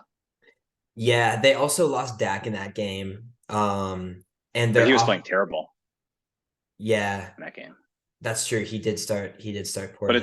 it's week 1. Week 1 weird shit happens. One thing that's interesting though is the CD Buck. Lamb was out that game too, right? Oh, what was he I really? think CD. I think yeah, because they didn't have any receivers start the year, right? CD and Gallup are both out. I Yeah, thought. maybe. Yeah, yeah, Gallup was out. Yep. Yeah, because then they started like throwing to like Noah Brown and shit. Mhm. um, so a couple things that are interesting here. The Brady, his performance starting to like turn around a little bit, and you starting to see him connecting those deep balls, like with Mike Evans and all that. Like, I think that's a function of their offensive line getting healthier. So they have both Tristan Wirfs and Donovan Smith back. Those are their two starting tackles. And last game against the Panthers, who I think have had a pretty decent pass rush with like Brian Burns and stuff, um, they actually held up and they like created a lot of time for Brady to step back in the pocket, get those deep balls off. And I think that this offensive line could hold its own if healthy against the Cowboys. Enough so that Brady could get into a rhythm and start making some of those deep balls, even getting Godwin going. Yeah, I'm looking at just like DVOI's top pass defenses. So the Bucks they don't have a win against team in the top half of pass defense DVOA. All Damn. losses, and I think like they haven't put up over 20 points against those teams. But I guess yeah, they are getting healthier. I don't know when their O lineman came back really, but anyways, we'll talk about that next week because that's Yeah, be that's one of the more a. fun wildcard matchups. But I'm are you excited for taking? that. Yes, are you taking Bucks first half this week? If they give it to me, I'll play them with the money line. Yeah, especially if it's at plus 145 again. I should have just jumped on that when it was available. I feel like there's a reason they don't have that up anymore. um, but yeah, we'll see. Um, Um, keep going. Any other relevant games here? Uh, well, Ravens, Bengals, we don't really know what either team is playing for. The Bengals can't really play for the 1 seed anymore. The Ravens, they can't win the North anymore. yeah, I'm good on that. So it's just a nothing game. Yeah, I'm probably not going to touch it. Um, I'll have to figure it out and see. I haven't thought about it. This is a similar one, the Giants, Eagles. I mean, the Eagles, they just want to win to lock up the North. The Giants, they have nothing to play for. I think that's why. I mean, of course, the Eagles, they beat the shit out of the Giants when they played earlier in the year. yeah, But that and plus the Giants have nothing to play for is why this line is at 14. Um, I almost like the 14. well, it's definitely inflated, but is it inflated enough? I kind of don't think so. Didn't they already say that they're not playing their starters, the Giants? No, I mean, Gable said they are, Oh, they are? but yeah, but I don't know if you believe Why? that. Why would you Just do because he that? was like, we're a football team. Okay. It was just like post game, like they won a game. They're like, yeah, we're gonna play. Yeah. They absolutely fucked the Colts and they're like, yeah, testosterone's high. We're gonna play our Yeah. starters in a game that means nothing. It's like you're resting the offseason. Okay. Or you can rest now so you have a shot to extend your season. Which Yeah. they probably do. But yeah, I probably like the Eagles that one. If the Eagles first half line is under 7.5, I'll probably play that too. You like the Eagles. So is this Gardner Minshew still? Oh yeah. Gardner Minshew's getting 14 points. Hell yeah. Yeah. When I mean, when I he guess hasn't last even week, won straight up in the last yeah. his only two starts of the season. Yeah. I mean, he's making mistakes. That's the biggest issue. It's not like they're not moving the ball so much, right? Yeah, He's just making a lot more mistakes than John Hurts, for which, sure. yeah. You'd expect from Yeah. potential MVP to Gardner. Um Yeah, I Chargers. think this is probably take the Giants or nothing. Yeah, I'm probably on the Eagles side though. We'll see. I'm gonna see how I feel Oh, about the it. -14? Yeah, Yeah. yeah. I don't hate it. It's got like I said, it's kind of a single play, but I don't hate it. Oh, the I might. first half line is -9. So maybe they're saying, well, I guess that's just that the Eagles come out hot and that's it. I bet the Eagles try to come out really hot, put this thing away, and then just take the second half off. Yeah, Um, 9 is a lot. Was it 9 or 9.5? 9. Yeah, it's a lot. What about Cardinals Niners? It's 14-point spread on that one too. I think I like the Cardinals. Me too. Sprinkle the money line. Fuck it. Because Niners have nothing to play for, right? They've already won the. Actually, no, they could. They're live to get the 1 seed. I don't think they are they? But if the Eagles lose and then let me see. Yeah, I think they're live to get the 1 seed only if the Eagles. Um, Yeah, Eagles lose, Niners win. And are they playing at the same time? Yes, they are. they're probably they probably know that they're not live though. Like, Yeah, I'm sure they give it their all. I mean, they've been one of the best team in football, I guess, according to weighted DVOA. So as of late, they've been the best team in DVOA. But I mean, the Cardinals, they've been competitive the last couple of weeks. This is potentially Cliff's last game in the NFL. mhm. Um, empty the clip, man. Yeah, might as well. Yeah, I'll probably sprinkle Cardinals spread. I'm not gonna touch the money line. I'll touch the money line. Actually, might as well, right? Like plus 675 in a game where in the second half the Niners could just be like, you know what, fuck this. Yeah, Uh, might as well. I'm gonna go and take that now. No point in waiting. Already at two and two Cliff scores. is trying to show it to these college teams right now. So show your Yeah, resume, man. Let's see what you got yeah, against the best defense in football. yeah. With Trace McSorley. Yeah. Or actually no, scratch that. David Blau, who was Oh yeah, yeah, yeah. he was doing his thing last week. And what is this thing? Covering. That's what he does. Oh yeah. Chargers, Broncos, kind of already talked about this one. Chargers have nothing to play for, from my understanding. So I imagine not a lot happening here. Russ is playing for pride though.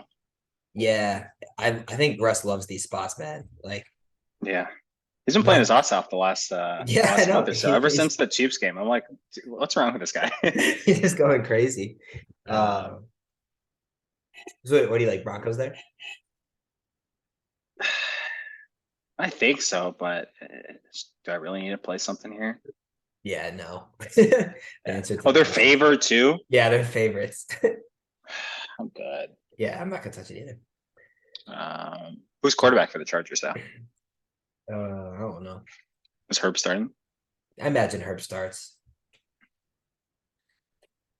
What about Cowboys and Commanders? So Cowboys are winning, trying to win for the division. Commanders, they have nothing to play for, right? Yeah, and I think they said that that quarterback from UNC, Sam Howell, is going to be their He's starter. starting? Yeah, I Oh think my so. God. Dude, Ron Rivera's is trying to save his job. They're trying anything. Yeah. Like we went I with mean, I Brian. guess it's week 18, try the rookie, but geez. It's gonna be bad. I think I like the Cowboys here. Yeah, I mean, if the Commanders, I think I would only like the Cowboys because motivation. I mean, it's definitely an inflated line just because people think the Commanders have nothing to play for and it's backup or it's a rookie quarterback making his first start, right? Yeah, Yeah, he's not third a string rookie. rookie. I don't think he's a rookie, is he? Sam Howell. No. Yeah, yeah. I thought he was a couple years ago. No, no, he was balling in like the Duke's Mayo Bowl just last year, I think. Damn. Sad that I remember that, if that's true. Yeah, I don't know, man. I think I like the Yeah, Commanders bro, to keep he was points in the at Mayo Bowl home. just last year. Damn, you remember that? You probably won you some money then. No, I think they lost. Oh, Uh, damn. he went 12 of 20 for 200 yards. They lost 38-21. I think I had money on South Carolina. Damn. I think I like the Commanders though. I mean, this could be a game too where, like, I know they're all playing at the same time, but at halftime, if the Eagles are whooping ass, Dak's not going to go out there in the second half, right? For sure. For sure. Um, Commanders are at home. Rivera's playing for his job. He's coaching for his job. It's still a tough defense too. Uh, Yeah. yeah, I think I like the points and I like sprinkle money line. All right. I'm probably just not gonna touch it, but That is fair. um, and bro, we haven't even talked about the game that matters like kind of the most this entire week. Yeah. I mean, the script writers are telling us what's going to happen, right? When you schedule this game last. So you think are you gonna be all over the Packers on this one? Well, I think it's possible that the Lions are already eliminated by the time this game starts, right? Yeah, And it's because they just need the Seattle. Packers, They need Seattle and to it's just the lose. Packers playing. Yeah, Yeah. which is dumb. Um, So but so I had my Packers to finish third in the North ticket. So oh I would yeah. really, really, really love. I think that's like 5 units or something if Damn. Detroit can win this game. You should put So some money on the I Packers then. yeah, I'm going with the script writers here. But damn, uh if I was in like a neutral party, like I had no future, I would love to be rid of the Lions here. I just kind of like what I think the Lions could do. I think the Lions could come out here and just try really hard. Well, yeah, even if they are eliminated, no doubt, I'm sure you're going to get a better line. And that's probably the spot to take the Lions then, like wait and see if they're eliminated. But if they aren't eliminated, do you think this line falls down like to field goal or under field goal or Probably something? 3.5 if they're still Yeah. alive. Yeah. But what does this team give about shit about motivation? They were like 1-6. Yeah. They're the Detroit Lions. Like if you sign up for this team, like you got some motivation. Sign up. Yeah.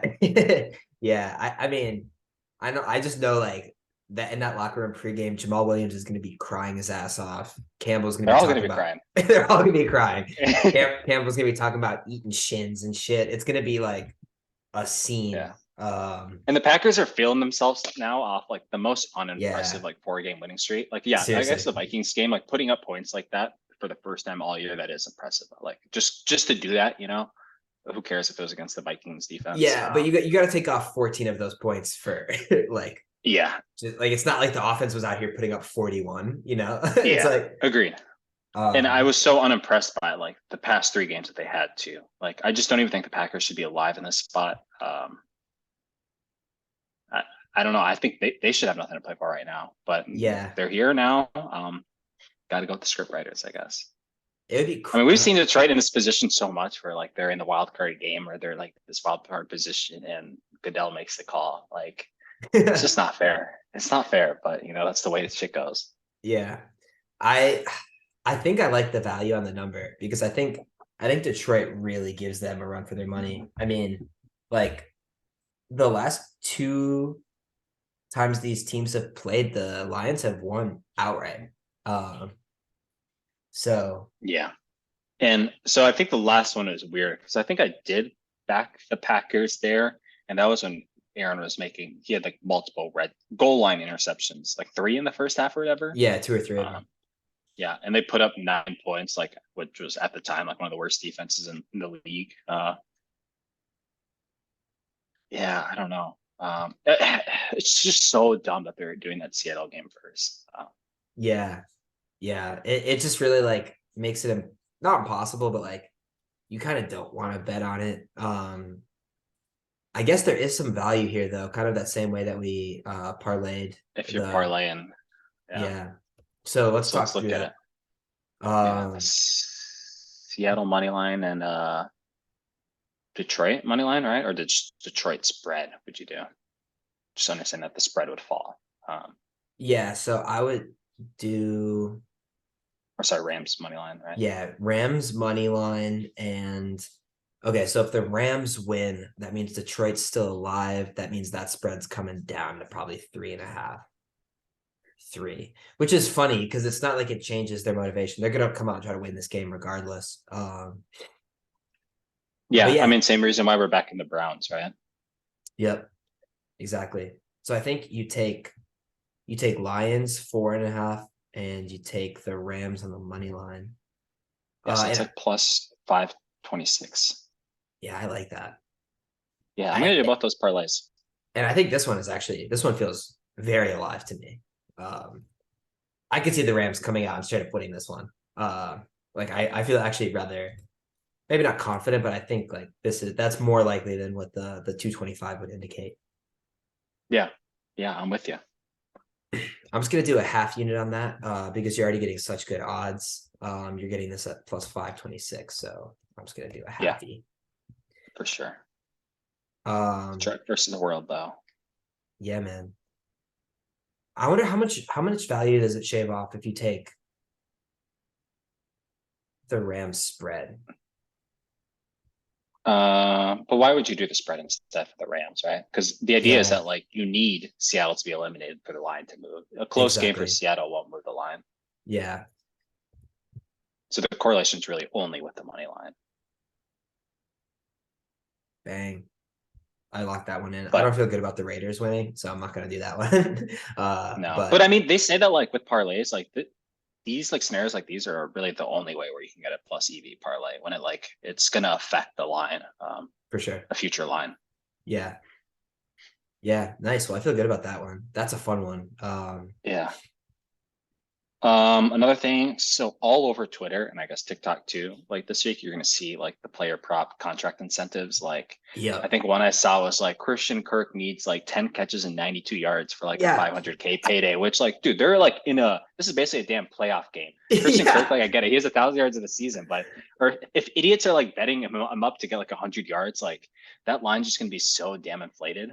You gotta play unders. There's a huge Yeah. opportunity for any of those unders or overs you see, like It depends on how realistic it is, though. So I think one example I saw was like Gerald Everett, like he needs like 5 receptions. 5 catches. Not that Yep. unrealistic, right? But like, of No, course, that line's going to be inflated. for sure. But last year, what I did in the scenario was just like looking at the smaller ones when it was just like Stephon Diggs needs 3 catches. I would just parlay those. Like, I'm not going to take his over. I'm just going to take our Diggs 3 catches or whatever, minus 400, and then just parlay a couple of those. I know it's just like you need 4 different outcomes to hit, but I really think they do go for these incentives. Like the coaches are okay with that too, because it's good for like free agency, like player morale. Right. So go out and like get exactly that target, but not the full over, because that line's gonna be inflated just because everyone Yeah. their mom knows about has seen these tweets. Yeah. I'm super happy to take Christian Kirk under receptions, whatever it comes out at. Because it's like Yeah. it's gonna be like 8.5. And like, has he done that once? Like maybe twice he's done that. But yeah, it's not like, this is what I think. Like, you think Christian Kirk's in the huddle, like, hey bro, like throw this one my way. Like Yeah, I mean, I asking think I for saw like they said like Brady has done that in the past. Like he knows like all his guys like incentives, so he can like get him like in the for last sure. game. But But also that's the Bucks like, have been a better team in the past too, where they've had the yeah, chance to do that. exactly. Uh, It's been like in the past where they're like already locked into like 1, 2, or 3 seed. And they're like, doesn't really matter. Like, I'll just go out and toss a bunch of balls Gronk's way and see what happens. I remember that was a Gronk incentive one year. I think it yeah. was So like I five saw, catches. He got it like the first half. yeah, I saw some bets people were taking JJ to break the single season receiving yards over 193.5 yards at plus 650. Probably don't take that. Yeah, it's not gonna happen. I don't think JJ plays past the first quarter. No. And also like honestly, that's so disappointing though, because like if you're JJ, like last week, if you just do more than have 15 yards, you're actually probably live to like, you know, to win that, but because he put up his worst game of the season. Yeah. It's Okay, not- so Christian Kirk's he needs 91 yards and his line is at 54 and a half. That's wild. So I've been a Honestly, bunch of is people are there taking value in like the over plus, there? I don't know, maybe. I mean, the Titans defense has gotten healthier, right? Yeah, it You're not has. expecting many points there. No, I have already played the under. Yeah, and see now Zay Jones, he needs 98 yards too. So what if they're beefing in the huddle about contract incentives? Like, no, I need those yards. Damn. That's But funny yeah, I'll though. try to find a parlay of like the easier ones and get it posted. Oh, here's one. Jordan Poyer gets $1 million for if he gets another interception. That's wild. So maybe That's he negotiates with Mac Jones. yeah, like, I will split this. um all right, should we turn over to some basketball? I have some futures talk for you. Yeah, let's do future stock because we talk about games and no one can do anything when we talk about them. Yeah, So yeah, it's true. All right, so I just locked in the New Orleans Pelicans to win the championship at plus 1800. I feel good about that one. Sorry, give me 1 sec. All right, we're good. Yeah, so I mean, it's interesting. Just like the top of the West, those futures are all just like the same. I think you can get like the top. Let me pull it up, so I'm not just making up numbers, but I think you can get all of like the top 4 or 5 teams around the same odds. Then the Pelicans are probably just right underneath there, if I remember correctly. Sorry, I'm talking about just the West. You took them to Uh, win the finals, though, right? yeah, because I feel good about again just ability to hedge that through. I don't know Yeah, if I like actually feel good about this team winning the finals right now. But at plus 1800 gives you lots of room to get your hedge on. yeah. Um, Yeah, I like that. I mean, just Zion, he's going to miss some games too. TMI falter. BI has been hurt too, so we really haven't seen this full team. Yeah, I like Yeah, that. yeah. Um, then I also took the Nets to win the championship, plus 675. Not my favorite play, but I think this team plus 675 is like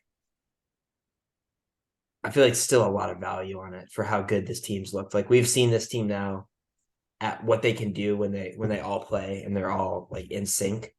And Yeah, so you're kind of buying at the top of the market, but I still think it's undervalued.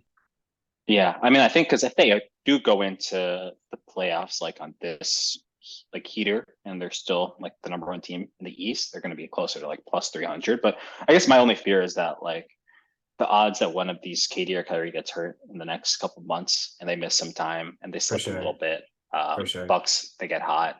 I feel like you can probably get this number just better eventually throughout the season, but if they stay hot, then no, definitely not. You won't get that.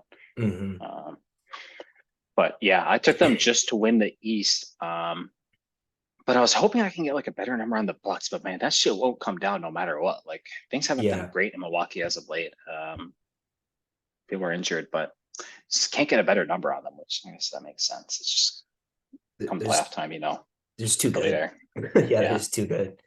Yeah. Um, But I took that Miami Heat future plus 2000. I mean, look, I hate the Heat, but they've been in the Eastern Conference Finals, Game 7 last year, and they won it 3 years ago. Relatively the same core. They lost PJ Tucker, but Kyle mhm. Lowry's playing better than he did last year. Jimmy Butler has been playing well, but he's just barely been playing. And Bam and Tyler Hero really stepped it up. Once they get all their guys playing, I know it's still you're asking a lot of Max Strus and Tyler Hero and a lot of like these bench guys, which that was my main fear. But just at the number, like give it to me. Like I know it's gonna be ugly, but I think the Heat are gonna start to look better as the season moves on. I agree. I mean, I think they already have a little bit. Um, I don't dislike that either. I'll probably hop in on that. I mean, plus 2000 is just it's way too long for a team that I probably put closer to the plus 850 that you're getting for the Sixers or the Cavs. So Yeah, yeah. I mean, just um give me Jimmy Bam in the playoffs, and we'll see. exactly. Um some other stuff that I took actually on Christmas Eve that I forgot to have mentioned since I took Giannis at MVP plus 325. It doesn't look like Bet Online is giving us. I see 375. Yeah, Oh, they do have those up again. Okay. yeah, So is that plus 375 now? yep, Wow, so it's gotten longer. That feels weird after coming off of a career high in points. um, then I also took Luca at plus 450. I hopped in on Luca then, which I think is some good value because I'm assuming that's come down. 275 now. Yeah, Yeah. And then I also took Jokic at plus 550. yeah, So got some good value on Luca and Nicola. I think I would also still be happy at 375 for Giannis.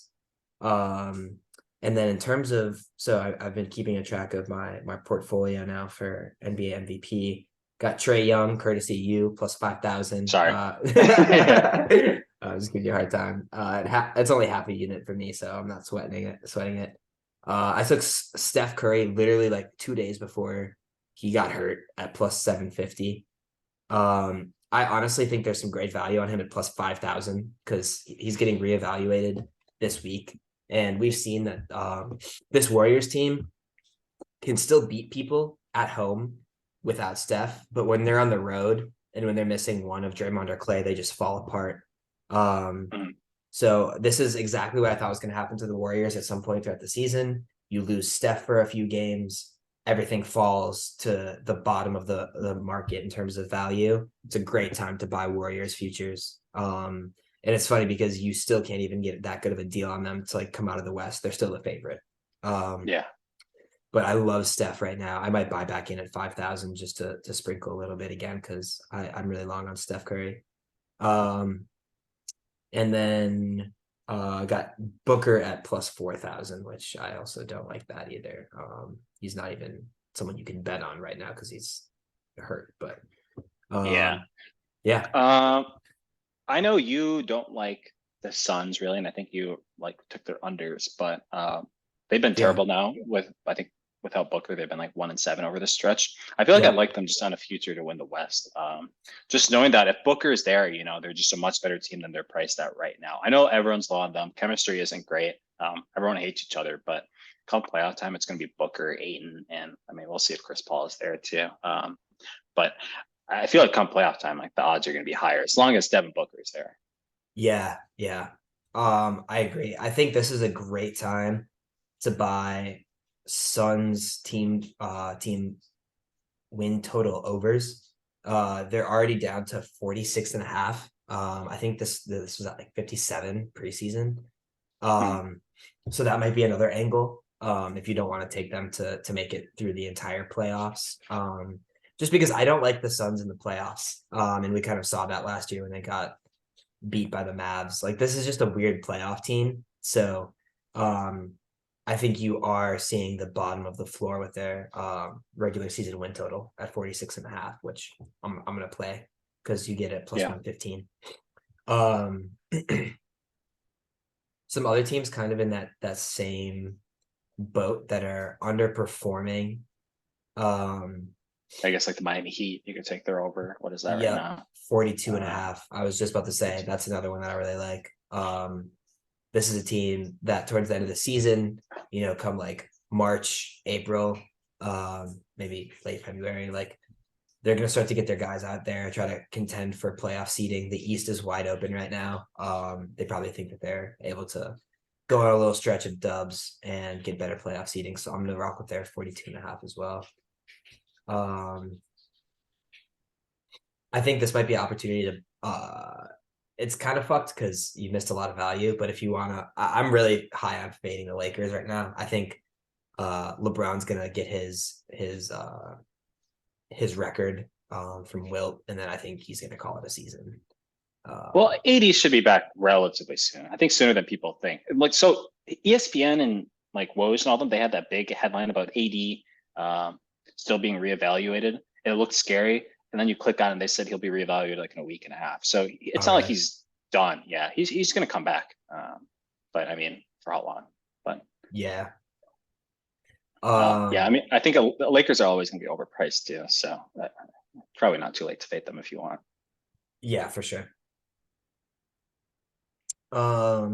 Another team I think you could get a good value on their win total is the Cavs.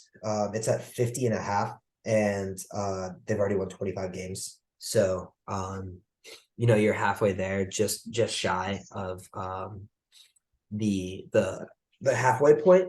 And the interesting thing with that is I think the Cavs, like, while they kind of struggle to cover games, they win a lot just outright. So I kind of like this number. It's also a team that I don't see taking many games off between now and the playoffs. Just young team, JB Bickerstaff, like young coach. I think they're going to really try to keep the momentum going via the regular Yes. season. So what I don't get is if the Cavs are already like top four in the East, right? And if you're taking it over, like you'd probably expect them to still be top four, maybe 3-2 in the East. Mm-hmm. Donovan Mitchell's averaging 28 points a game. Why is his MVP odds still like plus 3,000 or something after putting up a 70-point game? Like It's Garland's true. missing time. Like their plus, like their net rating is still really good when Garland's sitting. I don't get that. Like I guess it's harder for guards, and especially in the East, it's so crowded with all those bigs. Um, who are just, I don't know, better, more efficient stars. But if they're a top seed, like, don't you think that number should at least be closer to 1,000? Yeah, probably. Um, yeah, that's actually that's a really good point. Yeah, but I mean, what I don't just get is that like after a big game like that, like I usually have a fear of like taking futures, thinking I'm going to buy high, but this is one I don't really get. But who Yeah, cares? Maybe I'll just throw something there. I think it's worth a sprinkle. I'm really big on just like building out these portfolios. I think like it can't hurt. Like if you see value and we're talking, plus 1,000, like if you're right on that, you cover your other your losses. So um, one thing that's interesting for me here is on my FanDuel band account, I preseason I took Donovan Mitchell to lead the league in points per game. It was Oh like shit. plus 2,000, I think. It was We got to get you unbanned. yeah, it's Come on, bad, FanDuel, man. if you're listening, come on. Yeah, I'm about to start Unacceptable. to just like I might just have to find someone. We're about to call the attorney general. That's what I should send a email to FanDuel saying. Yeah. But yeah, man, I got some value on that account. I really need them to unblock me. So I'm gonna have to start begging or something. But yeah, I think because if I look at NBA points per game, I think Donovan's up there. I He's like for sure up there, yeah. But Luca and Joel are still probably top of the pack, but yeah. oh, he's seventh. Yeah, because so many guys are scoring above 30 points a game for Yeah, the he's first getting time ever. getting So weird. outscored by SGA. Yeah, absurd. But yeah, those are kind of all the features I like. So just since talking, I think I'm gonna add some positions. I think I'm gonna take Phoenix over their win total at 46 and a half. I think you're just getting that low. I think I'm gonna take the Heat over 42 and a half. I like that more than I like Phoenix, but you're getting plus 115 for Phoenix. I'm also gonna take the Warriors over 45 and a half. And then I'm gonna take the Nets under because I could see one of their two stars getting hurt and starting to slide a little bit. Yeah. Um, but yeah, that's some NBA talk. Did you ever play anything for Paolo on Rookie of the Year? I did not. Dude, it's so frustrating. You could have got that like I feel like I've missed the boat on Paolo futures since the draft. Like I didn't play him on the draft, even though a lot of guys that I like trust in the NBA handicapping space were saying like take Paolo. I didn't play Rookie of the Year before Summer League, and then he was plus like 400. Now he's just minus 700. Is he So really? yeah, they basically I are thought saying like he's just got it locked. for some reason I thought like Matherin like had a good chance early on, but I guess it's so crowded and like Halliburton takes a lot of the shine. He was surging for a little bit, but his points per game have really come down. And Paolo, like when Paolo plays, like the Magic win games. Do they though? Like for some reason I thought they're just better without him. I don't think so. Yeah, I don't think so. I know you're really high on Wendell being the star of that team, but I think it's Paolo. Yeah. No, I don't think Wendell's a star, but I think right now like he helps them win more, right? Yeah. But You know yeah, what's really but frustrating too is like being behind on this defensive player of the year thing too. Jaren Jackson Jr. is now plus 115 to win it, which is wild. damn. Yeah. Yeah, I mean I think he's leading the league in blocks by far, right? Yeah, and I mean, like their defensive rating since he's come back from injury, they were like I think like 15th or 16th in the NBA defensive rating. They're now like top five. So he's definitely been additive, but like I think he was plus 750 last time I looked, and now he's plus 115. So lost a lot of value on that too. Um, I guess so. Paulo only missed 7 games, but net rating wide and records wise, they are better without him. Are they really? Yeah, but I mean, rookie of the year, it's not about wins; it's about stats. It's about your It's about stats, yeah. highlights. And was he Yeah, averaging like 23, 8, and 2 or something like that? something like 20, that. Yeah. 22, 8, and 2. Yeah.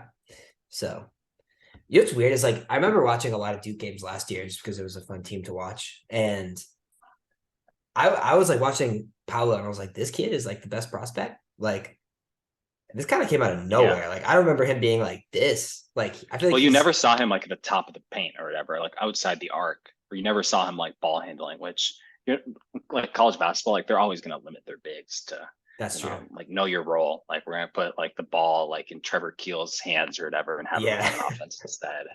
Yeah. Yeah, that's true. It's just wild to see like someone who was averaging like 16 and 10 just now all of a sudden is like probably Yeah. gonna be like a perennial all-star. Like it's just a weird Yeah. thing to. I think we kind of saw it in the tournament though, like at the end, like in crunch time, like he would That's have the true. ball like in his hands and it looked scary as hell. Yeah, Like because teams did not know what to do with him. yeah, He's he was, huge.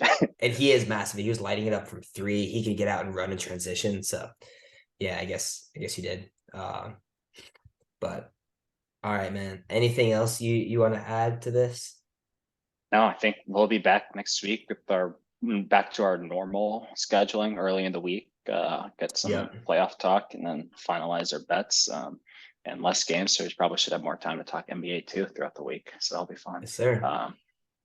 But yeah, I'm excited for playoff time. Yep, me too. It'll be good. I think we got to keep some things in mind coming going into the playoffs, like fade the Cowboys, back the Niners. Brady's probably making it to the NFC Championship or the Super So Bowl. that's what I don't get. So right now, like if you look at the NFC odds, all right, back to futures. NFC Yeah. odds right now, the Eagles and the Niners are tied for first with backup quarterbacks right now. Like we expect Jalen Hurts to be back next week, right?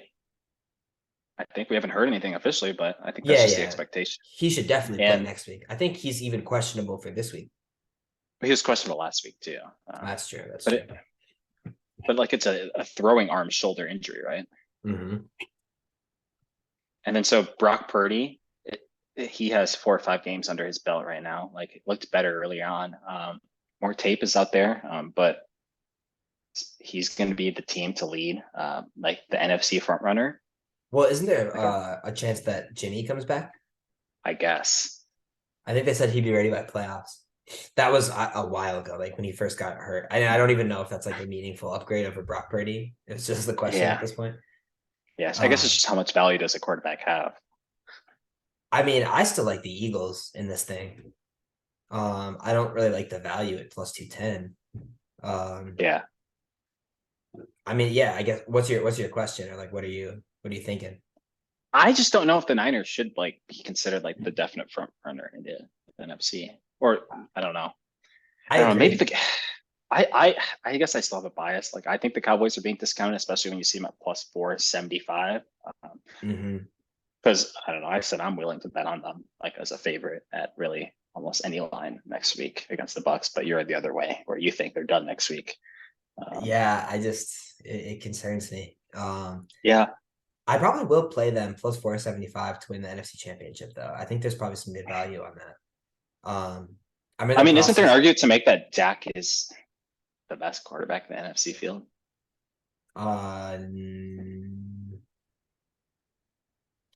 Are you saying better than Jalen Hurts? I don't know. Is he?